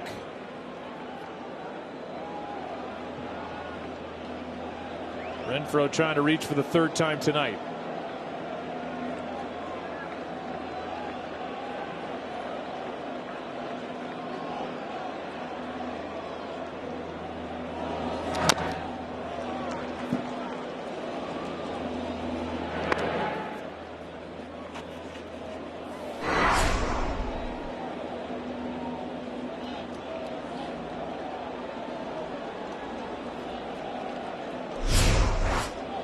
Well, you're right. These fans had no carryover effect from yesterday's football game that went into overtime. I was not worried about that one bit. What a game that was. That was a great game.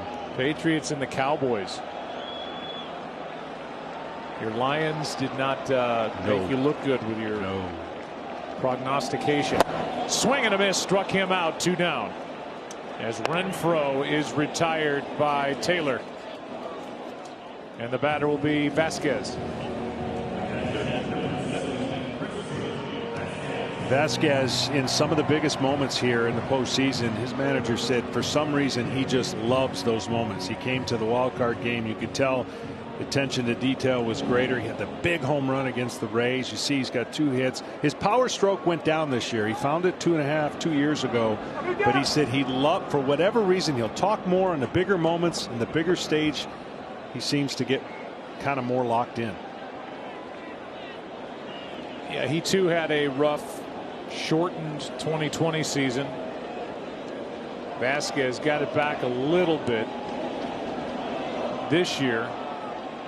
But 2 years ago hit 23 home runs and drove in 72 while hitting 276. Easily a career year. This year hit 6, drove in 49. When you're going good like the Red Sox are, you have hitting up and down the lineup, and the 8 and 9 hitters in this game, 3 for 4, 4 runs, 5 RBIs. While the bottom two in the Astros lineup 0 for 3 with a strikeout. Yeah, it doesn't make sense. This couldn't continue, but don't tell the Red Sox it couldn't continue. I mean, typically you have a great club if you've got 3 guys hot out of 9. 3 out of 9. Vasquez flies one into right. They have more than 3. Yeah. Handled by Tucker, and that sends game 3 into the 5th. Fans here at Fenway have been having a blast, and they do love it. Their team, the Red Sox, up 9-3 after 4 in game 3.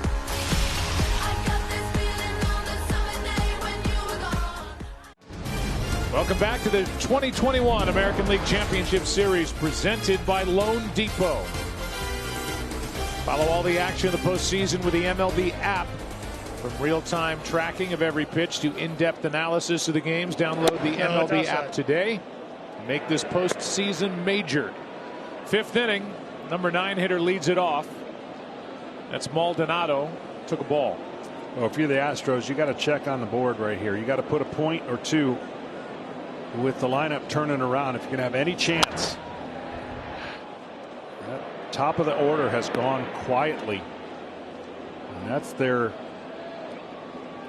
how they make their opponents struggle, as the top 3 guys are just so lethal. Top 5 guys have only 2 singles to their credit. That's on the corner. Strike 2 on Maldonado, who is now 1 for 20 this postseason.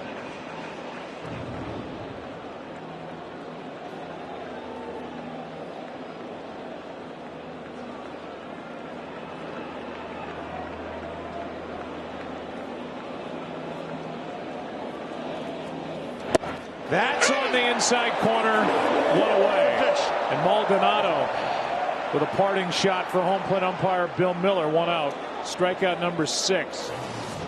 Yeah, this was paint, but I'm sure Maldonado thought it was inside off the plate. Well, here's Altuve. He likes to make action quickly, and he swings at first pitches a lot.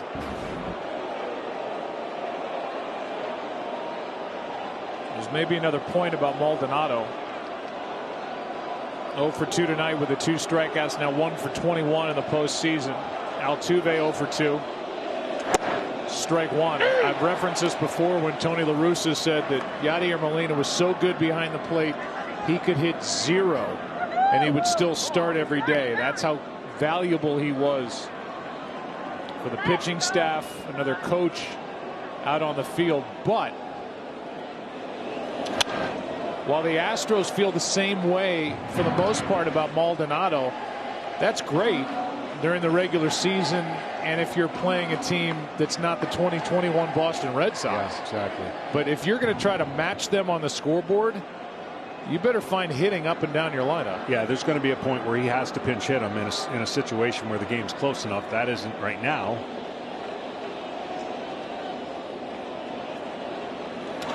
Altuve is 0 for 3.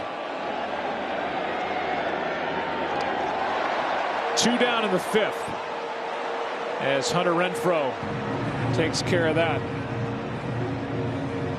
Well, we talked about this in the open of why these 3 could take the pressure off some of the pitching that the Astros unfortunately tonight haven't been able to get going, and these guys need to get going here. Brantley digs in, 2 out, nobody on.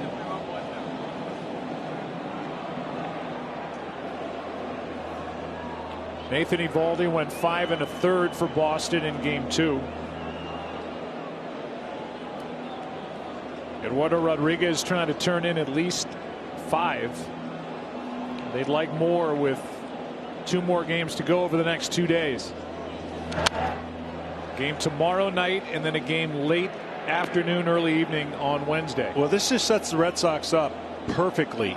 Regardless of what happens the rest of the way, Alex is going to use his bullpen accordingly, and that leaves Pivetta available for tomorrow. And Pivetta has been outstanding in the role that they've used him as kind of a rover.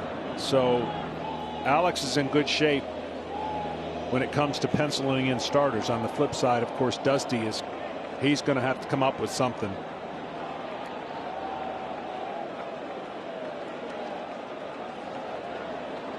Check in with Ken Rosenthal after this pitch to Michael Brantley. Popped up. Check in with Kenny later. How about a 1-2-3 fifth inning for Eduardo Rodriguez, giving the Red Sox all they need so far tonight, up 6.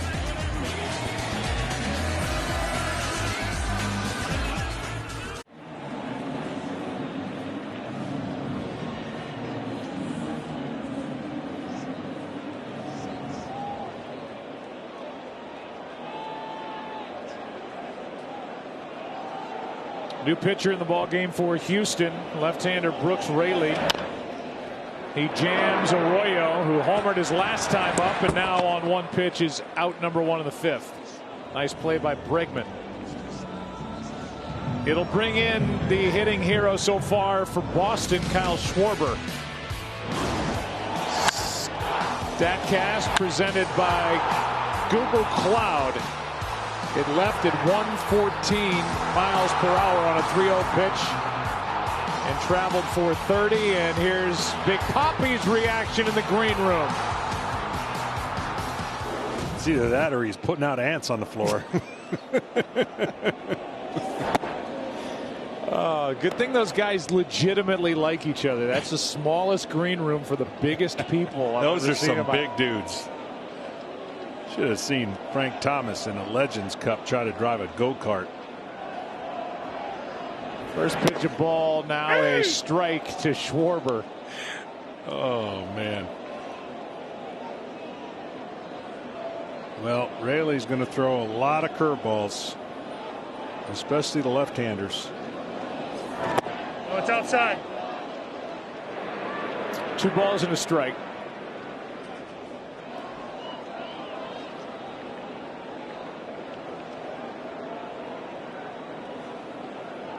One for 3 tonight. Waits on a 2-1.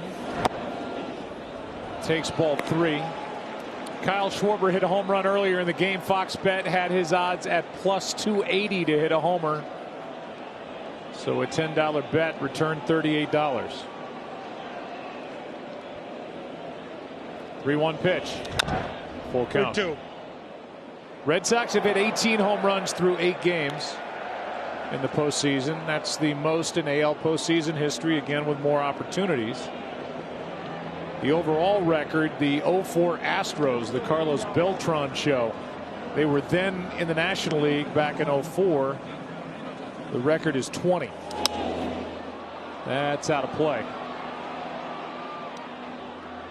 Astros came to the American League in 2013. It's going to be hard not to break, right?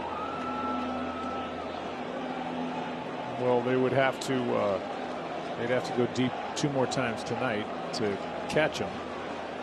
3 more times to break it. Yeah. Oh, so that's not for the series. No, we're just talking about through 8 games. Gotcha. So it will be hard to break. Yes. 3-2 pitch is hit in the air to left. Brantley barely had to move. 2 out. Kike Hernandez is coming up. He's got 2 more hits.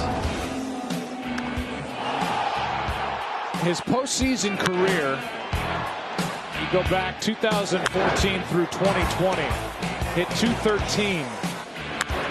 What he's done this postseason alone, that's impossible. Has taken that average up to 280. It's not a small sample size. It's not like, I mean, that's unbelievable. That's how hot and locked in he is right now. Hitting over 500 this postseason. And just hanging out line drive after line drive, home run after home run. And like I said, I haven't seen many of the Red Sox go back and get another bat, which means they haven't broken any or many at bats.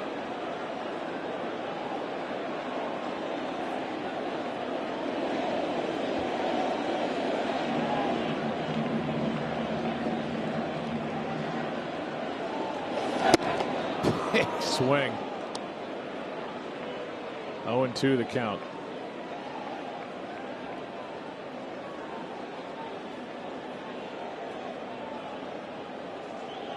Brooks Raley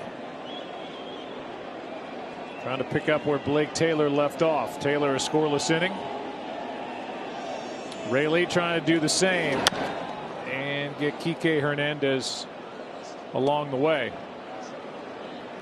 There's a lot here, but 17 or more hits and 5 or more home runs in a 6-game span in American League history during the regular season and the postseason. And look at the names that Kike Hernandez joins: Cobb, Gehrig, Fox, Puckett.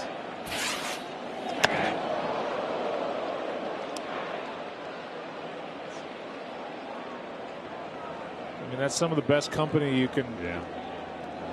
Maybe the best company you could have on any list for hitting in the big leagues. 1-2 pitch is upstairs. 2-2.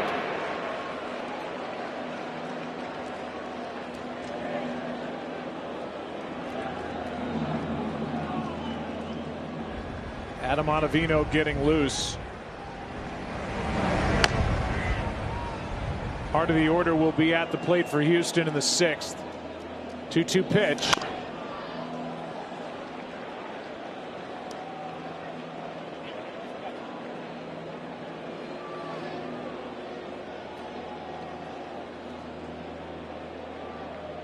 Just trying to think what.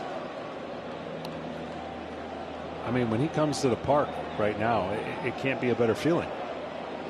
I mean, I know we showed a little clip of beach balls coming in, because that's what it looks like. The ball looks like a beach ball.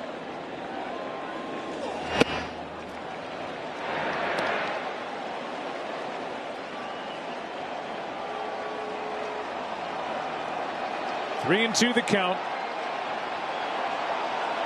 Crowd wants more Kike magic. 2 more hits tonight. 18 for 35 this postseason. 18 for 36. 5 innings in the books. At Fenway, game 3 sees Boston on top, 9-3. Thank you.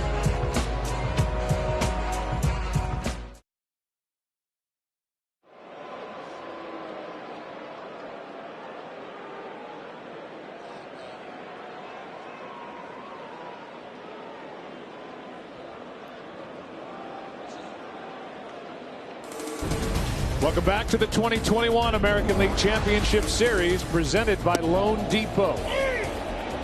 And Eduardo Rodriguez back to work in the 6th inning. It's a 6-run game, heart of the order. Adam Ottavino is ready to go if necessary. No, ball's inside. I would imagine they would not let Rodriguez get into deep trouble here, even with a lopsided score. Yeah, pretty much 2 batters minimum, right, with the left-hander on deck. And then if they happen to get on, then that would be a move. But he has been outstanding with his fastball tonight, especially his 4-seam fastball. Ball's inside. He's pitched off of it. He's gotten a bunch of swings, 30 swings coming into this inning, 17 foul balls, which tells you the fastball has late life and hop, and 10 called strikes. So he's allowed this good offense to be at bay because he's been on attack. Here's a 2-1 pitch now as Bregman hits one in the air to center. Hernandez back a few, 1 out. And Alex Bregman is 0 for 3. Eduardo Rodriguez now has gone 5 1/3. Houston starters throughout this series have pitched 5 1/3. Batter will be Yordan Alvarez.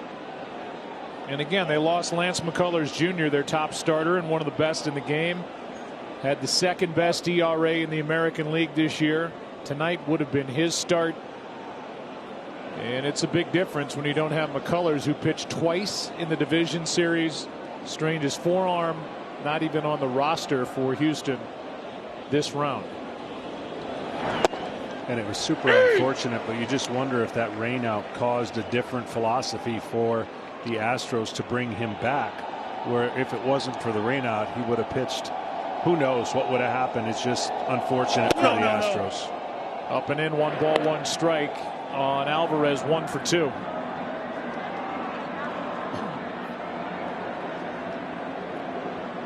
One thing about Alex Cora, he doesn't let the other team get any momentum. And what I mean by that is it's a 9-3 game. In a regular season game, no one would even be up. He's got 89 pitches. They'll pitch him to 100 or so.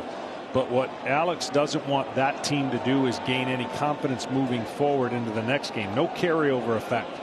No, ball's inside. So he will utilize higher leverage guys earlier than normal because of that.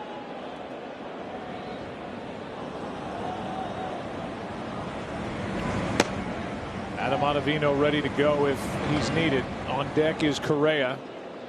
2-1 pitch is in at the knees, 2-2.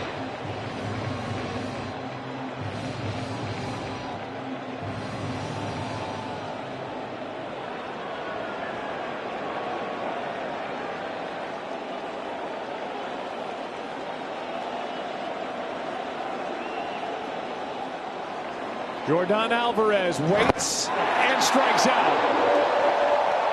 2 out. As they throw it around, we'll throw it down to Ken Rosenthal. Where do you think the Astros go pitching wise tomorrow? Joe, most likely it would be Zach Greinke, but here's the problem. Greinke has thrown just twice in the past 4 weeks, a total of 49 pitches. 49 pitches in a month span. If there's a silver lining tonight, it's that the Astros were able to stay away from Christian Javier. He could back up Greinke. He's been used mostly as a reliever since late May. But Greinke had 2 trips to the IL in September, one for a positive COVID test. He was fully vaccinated. Then later for neck soreness.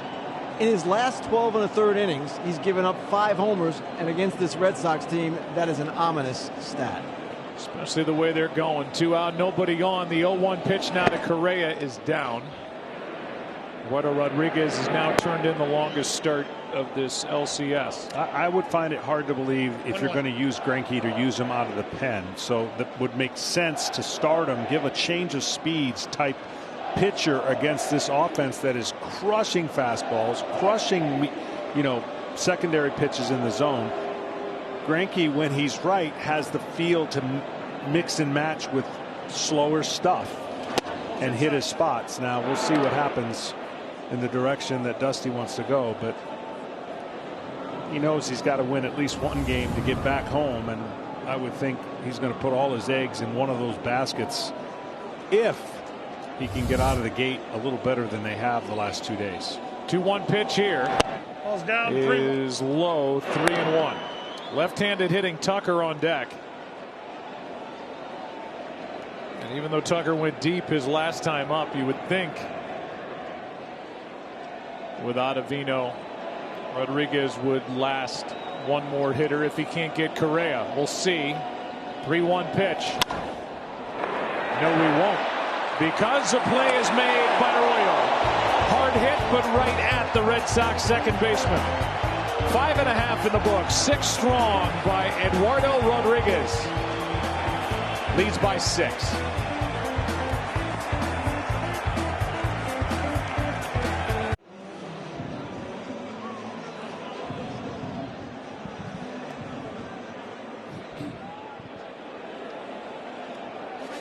Thursday night football this week. 2 teams that are in dire need of a win.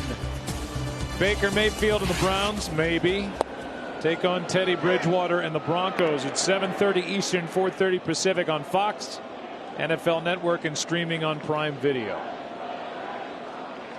Here's Rafael Devers against Brooks Raley. Brooks Ball's down. through a strike, now a ball. 1 ball, 1 strike.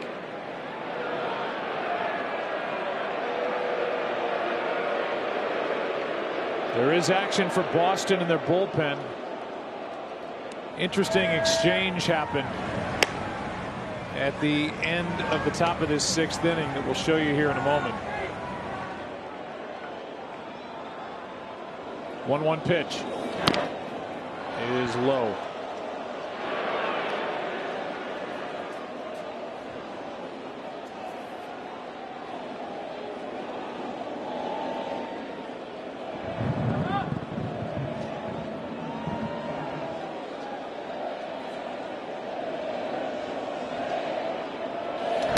That's foul. Here is that exchange after getting Carlos Correa, who was pointing in his watch in game 1 when he hit that go-ahead home run in the 7th, saying it's my time. Look at Alex Cora with Eduardo Rodriguez. Yeah, he's going to tell him right here, great job, but no need to do anything like that. A lot of this series, you don't need to poke anybody, even if, you know, the other side's doing it. I thought it was great for Alex to tell him what a great job he did, but we don't want to do that. It's easy to overshadow how good of a manager and a smart baseball man Alex Cora is because of what happened in the suspension and going back to his time with the Astros. Alex Cora is so good with his team.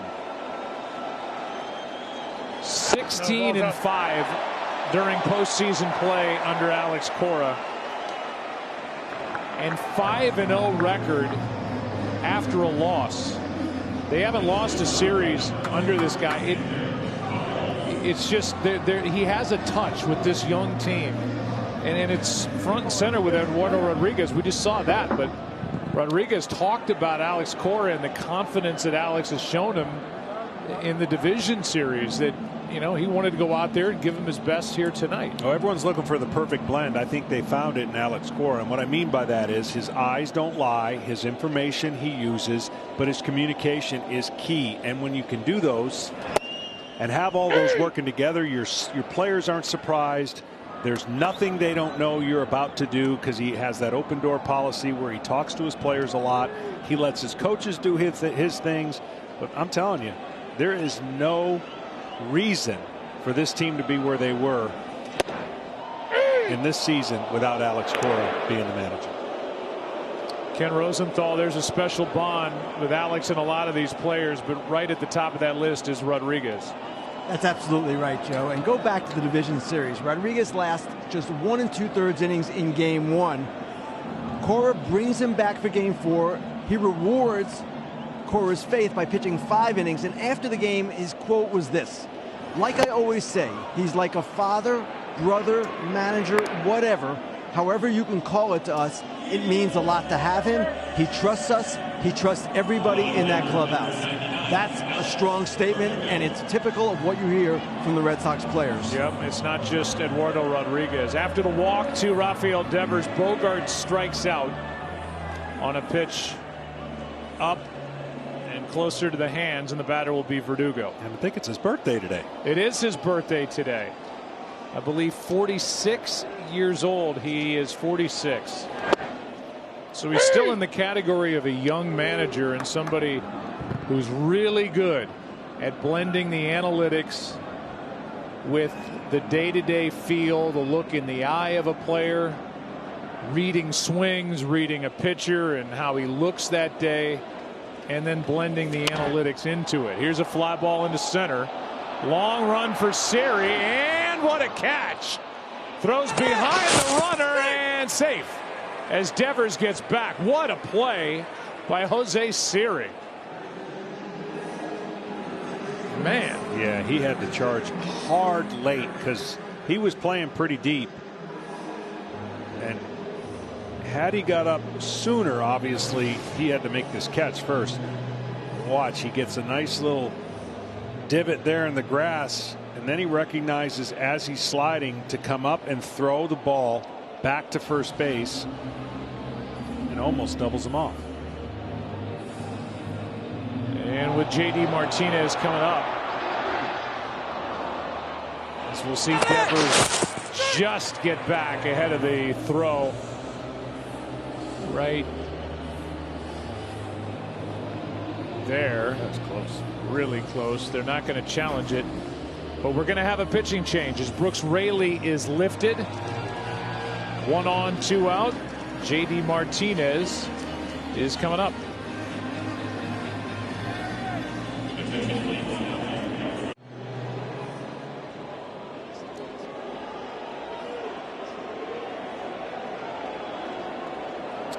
Phil Maton will come into the ball game with 2 out, a runner at first. That's Devers, and J.D. Martinez, who's been on base twice with a double and a walk at the plate.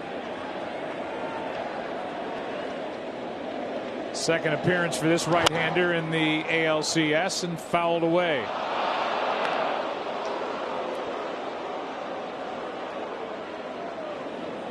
Came over from Cleveland at the end of July. Miles Straw, center fielder, went the other way to Cleveland.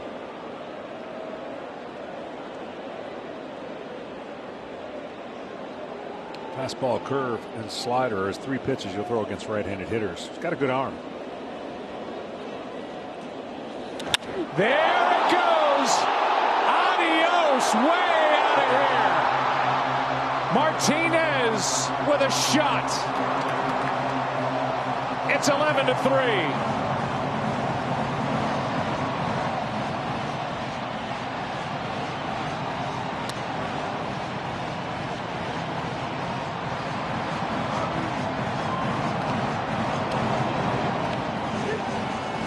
Home run number 19 of this postseason for Boston. Another slider, secondary pitch in the middle of the plate, and these Red Sox hitters aren't going to miss it. This is what you call getting around a pitch, and when you get around a pitch, it's flat, and the slider that's a flat in the zone goes a long way, and so does that cart.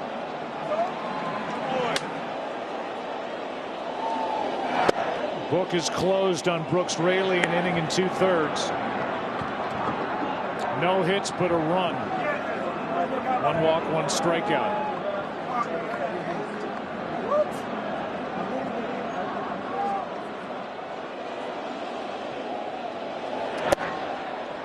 There's a strike to Hunter Renfroe. 1 ball, 1 strike. Well, they're 2 away now, right? 2 homers away from a new record through 8 games. 1 away from tying the 0-4 Astros. Left side, Bregman gets the out.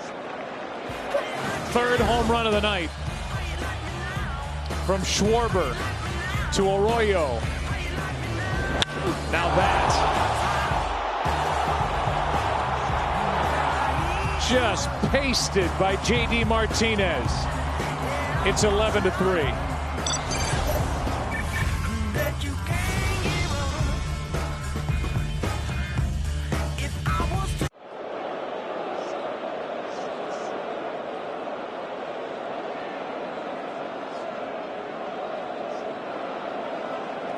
Well, Eduardo Rodriguez was fantastic, and Hansel Robles takes over for the Red Sox. Change in the outfield for Boston, we'll give you that in 1 second, is Kyle Tucker, who's 1 for 2 with a 3-run home run and a strikeout. It's outside. Takes ball 1. Alex Verdugo goes from left to center, and Danny Santana comes into the game to play left. That means Kike Hernandez has the rest of the night off. 2 for 4 tonight. 18 for 36. Hitting .500 this postseason. 2-0 now to Tucker. Gurriel and Siri will follow in an 8-run game.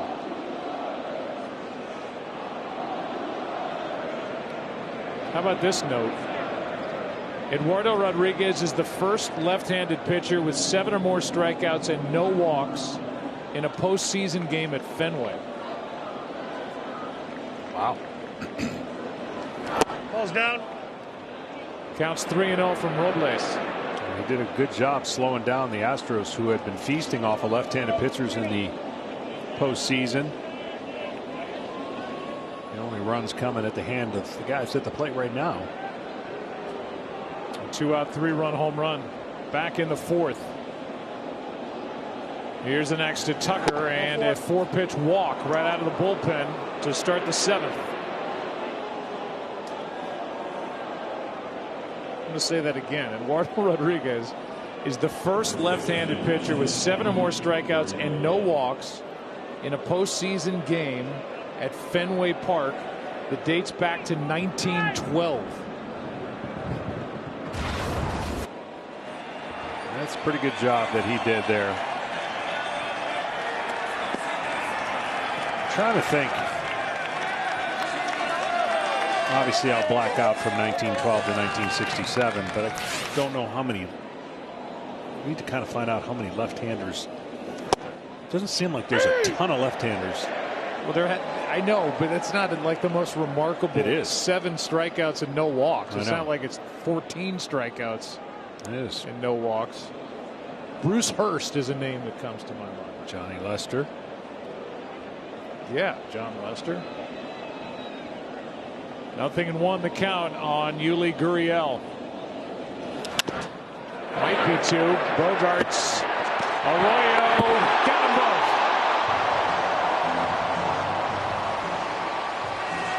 A walk and a double play off the bat of Gurriel, who's retired for the first time tonight.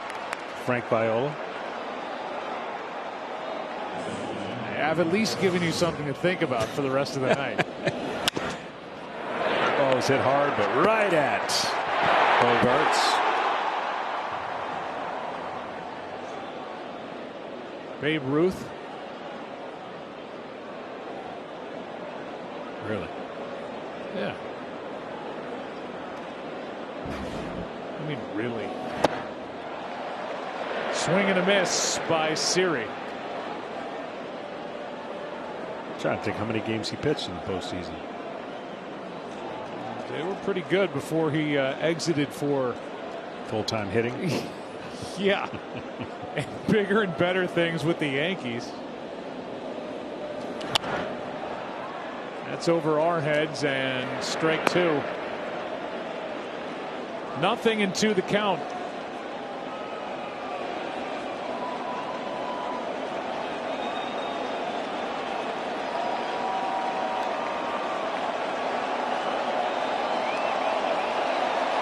Crowd is still in it. Robles walked the leadoff man and faces only 3. Time to stretch in game 3. Red Sox bat up 8.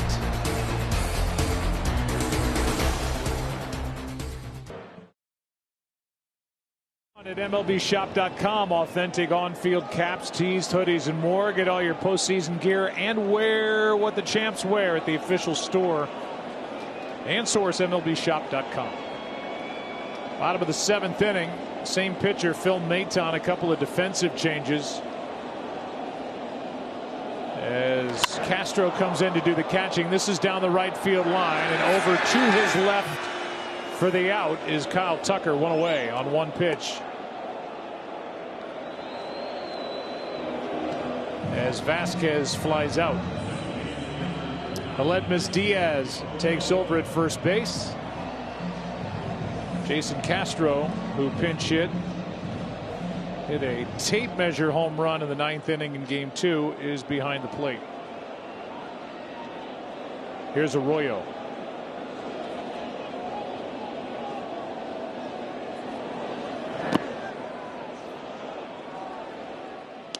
Christian reached on an error, drove in a run back in the 2nd, then hit a home run just over the monster and left in the 3rd. 1-0 pitch. Hand came off the bat. 1 ball, 1 strike.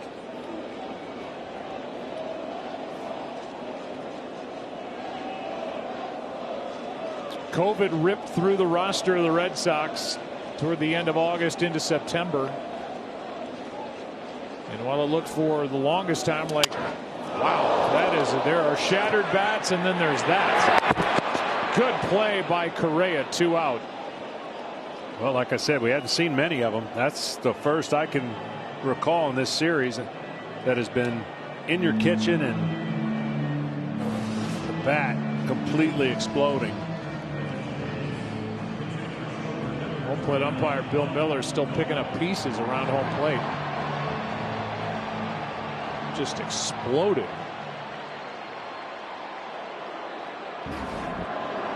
And off the bench is Bobby Dahlbeck. This young right-handed hitter, rookie at 25.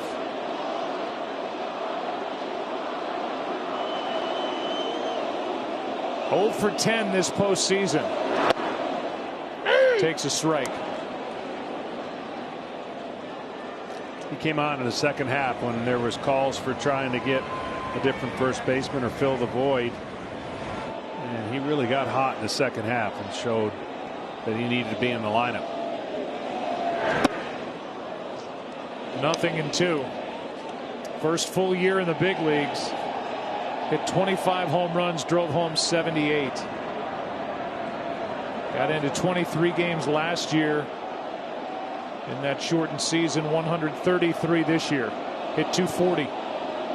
0-2 pitch. A strikeout and a quick and easy seventh from Maton. 8th inning now. Houston will bat. Down 8.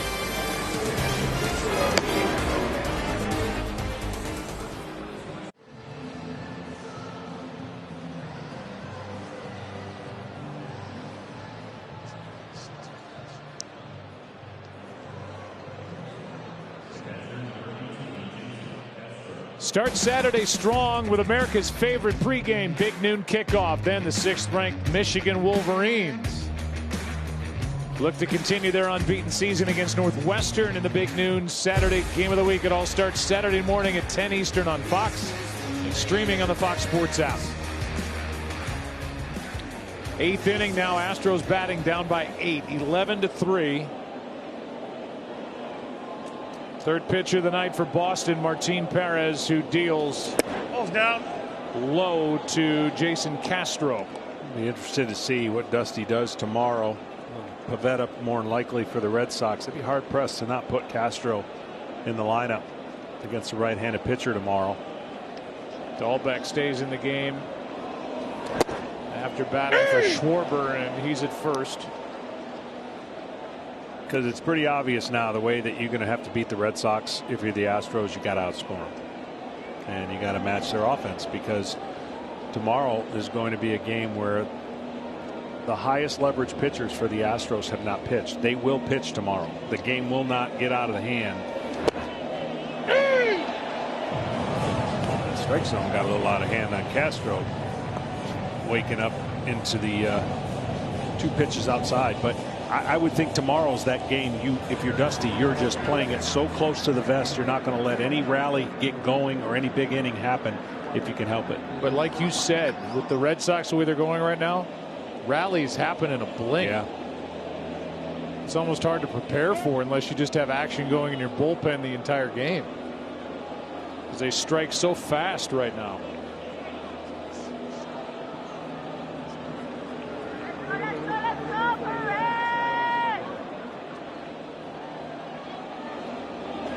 But if you're talking about Martin Maldonado, he was 1 for 21 this postseason, 0 for 6.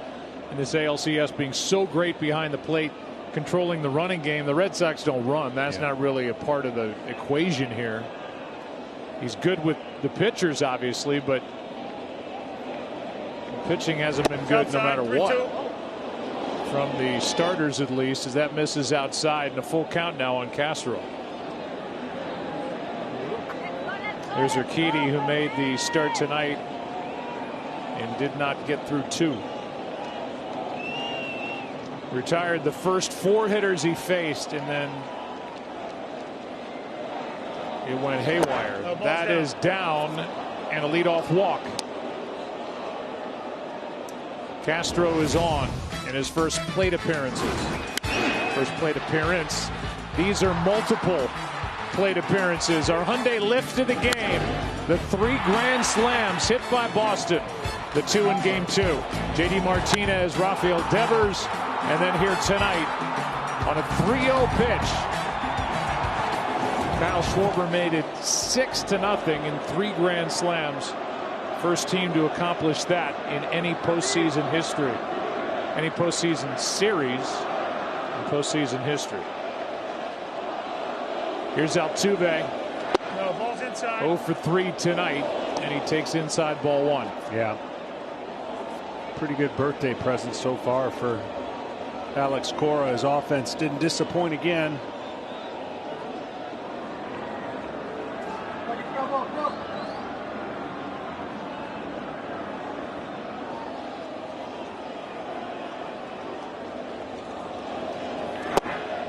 There's a strike. David Chesney, one of our camera operators who has been with us since we started at Fox covering baseball way back in 1996. Happy birthday, my friend, and our friend not with us.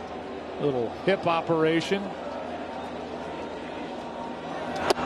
which not only has cost him an appearance this postseason, but taken him out of his lineup in his softball league. 2 balls and a strike on Altuve. He's flied to center, bounced into a force out, fly to right. Perez is ready with another, and a foul to make it 2-2. So I kind of scoffed at you when you said Babe Ruth. When I said Babe Ruth, he made 3 postseason starts on the mound for Boston, obviously all World Series. He made 1 at Braves Field, went 14 innings. 1 at Fenway in 1918, walked 6, struck out nobody. And then 1 at Comiskey in 1918, went 9 innings.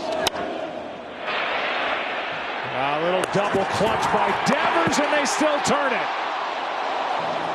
A walk and a double play, just like last inning, 2 out, nobody on.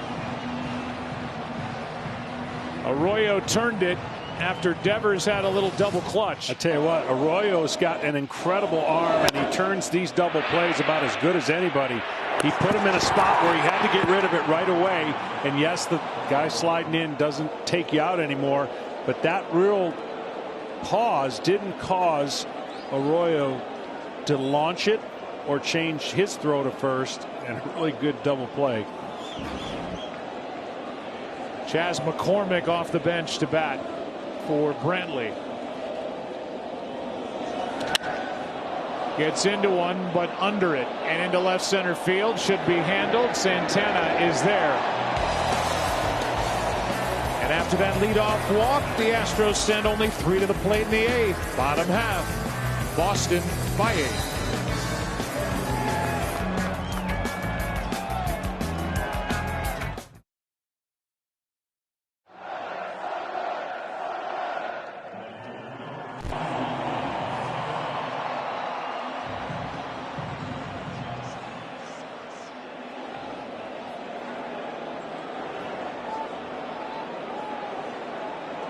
Ryan Stanek takes over for Maton. 6th pitcher of the night.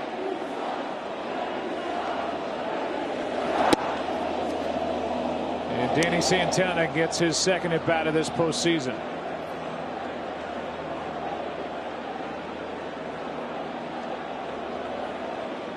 Kike Hernandez was in this spot, went 2 for 4. Switch hitting Santana out in front of it.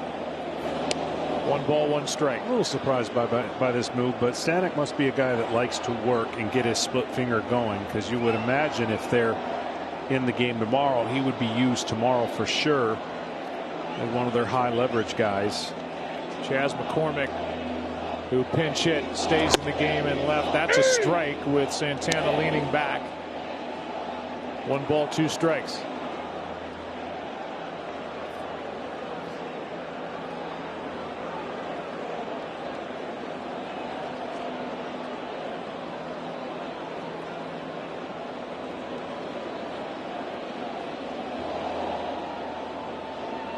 Stanek deals. 2-2. The 24 runs by the Red Sox through 3 games of the ALCS, is the most through the first 3 games of any LCS or World Series, for that matter, since the 04 Yankees in the ALCS when they scored 32. A strikeout for out number 1. Predict which players will stack the most total bases each day during the postseason and compete to win $20,000. Enter MLB Base Chase, presented by Michelob Ultra, at MLB.com/basechase. See official rules for details.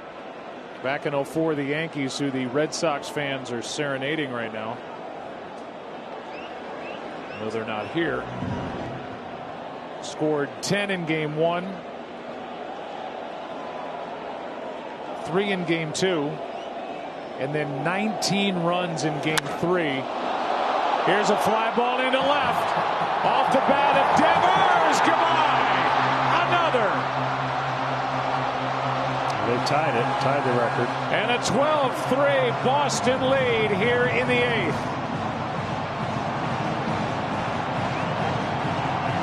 Second of the series for Rafael Devers.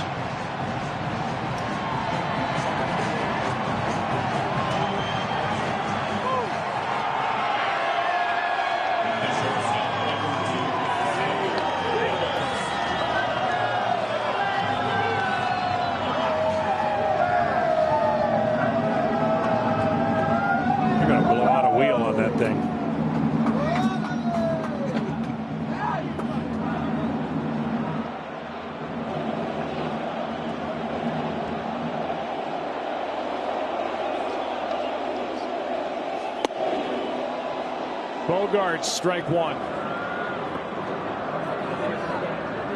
There you go. They have tied at 20 home runs for the Red Sox for the first 8 games.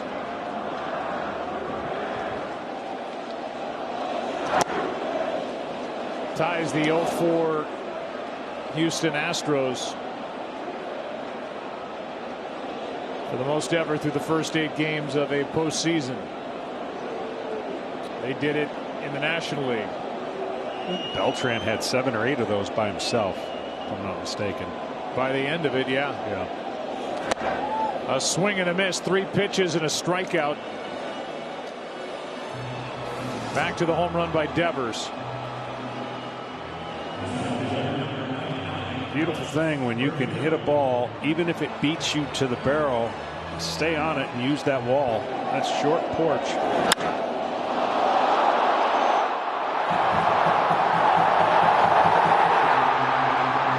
Fourth homer of the night for the Red Sox as Verdugo waits for the first from Stanek.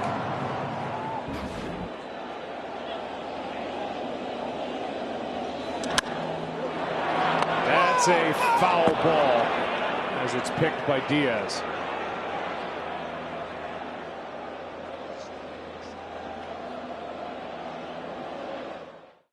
Want more postseason stats? Hey Siri, who leads the postseason in home runs?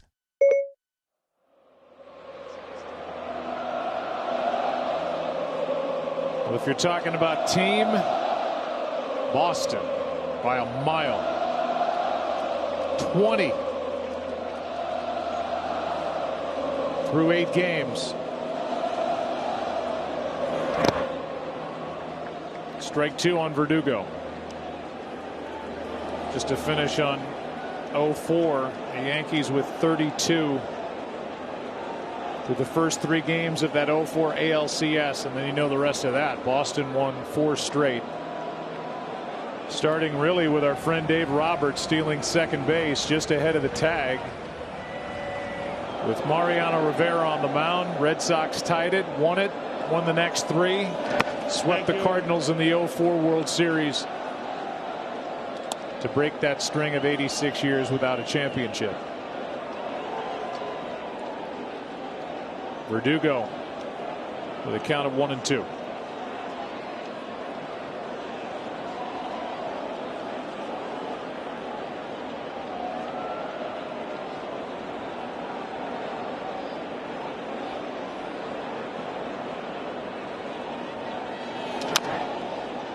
foul ball allows me to tell you that Carlos Beltran hit 7 of those 20 home runs for the 04 Astros through the first 8 games of that postseason.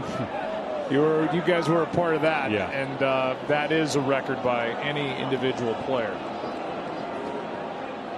Kike Hernandez with 5.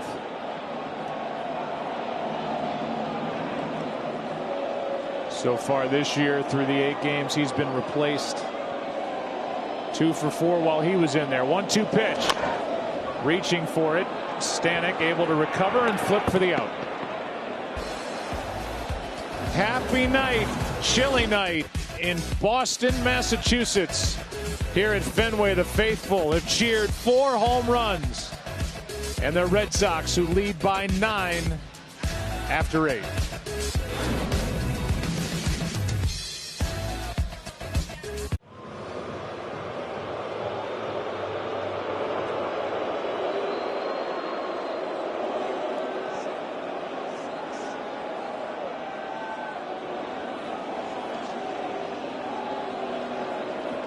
$12 runs on 11 hits, 4 home runs tonight for Boston. The 3 runs by Houston and the 3-run shot by Kyle Tucker. 4th pitcher of the night for Boston is Sawamura. Eduardo Rodriguez, 6 strong. 3 runs, 5 hits, 7 strikeouts, no walks, and a home run allowed. Then Robles, Perez, and now Sawamura, who threw a strike, now a ball to Alex Bregman.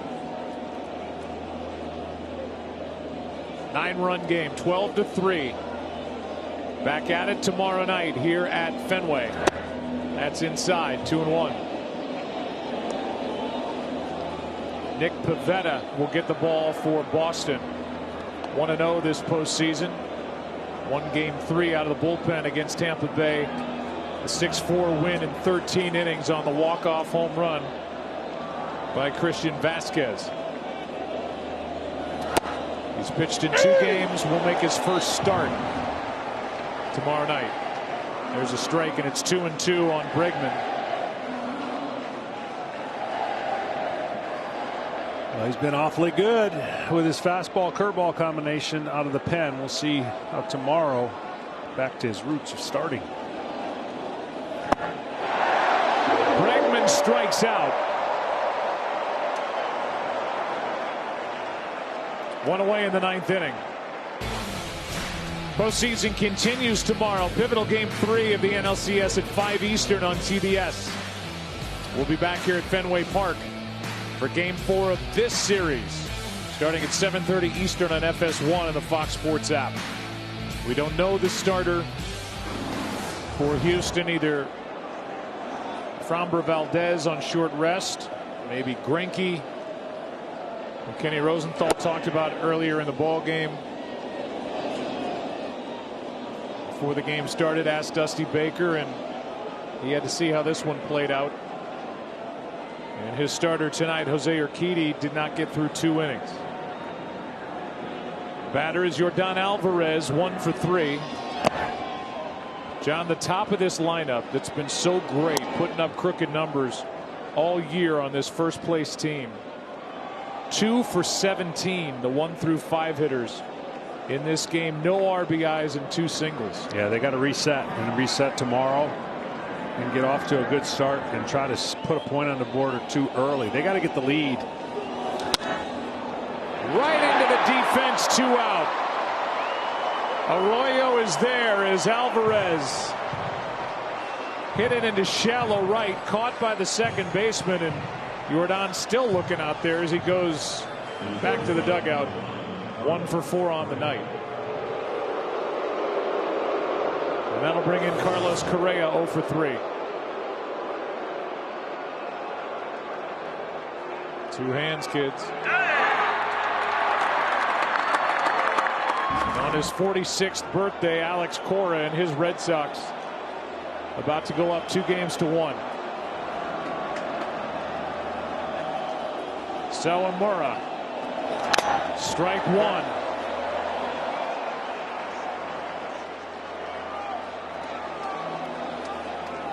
Correa 0 for 3 tonight.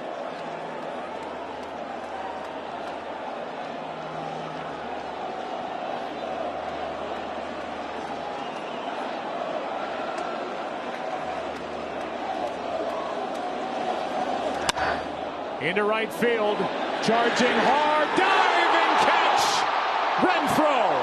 Ball game is over, and the Red Sox have won it 12-3 as they go up 2-1. And a complete game here tonight by Boston. All phases worked. Yeah, they are a very confident bunch, and why wouldn't you be when you know that no matter what they throw at you, you feel like you can hit it, you feel like you can score double digits. Man, to be able to pitch knowing your offense can do that, all you got to do is be mediocre, and you're doing your team a favor. 12-3 is the final, and the starter, Eduardo Rodriguez. 6 strong innings, 3 runs, 5 hits, gets the win. Jose Urquidy suffers the loss, his first action in 15 days. The Red Sox are up 2-1. Back here tomorrow night, we are. Our producer, Pete Macheska, our director, Matt Gangle. For Tom Bertucci, Ken Rosenthal, John Smoltz, I'm Joe Buck. Join us tomorrow night on FS1. There's your final 12-3. 4 more home runs on the pile for the Red Sox, who muscled up here at home at Fenway. Let's send it to Kevin Burkhardt and the guys. All right, Joe, thanks very much. And our ALCS postgame show on FS1.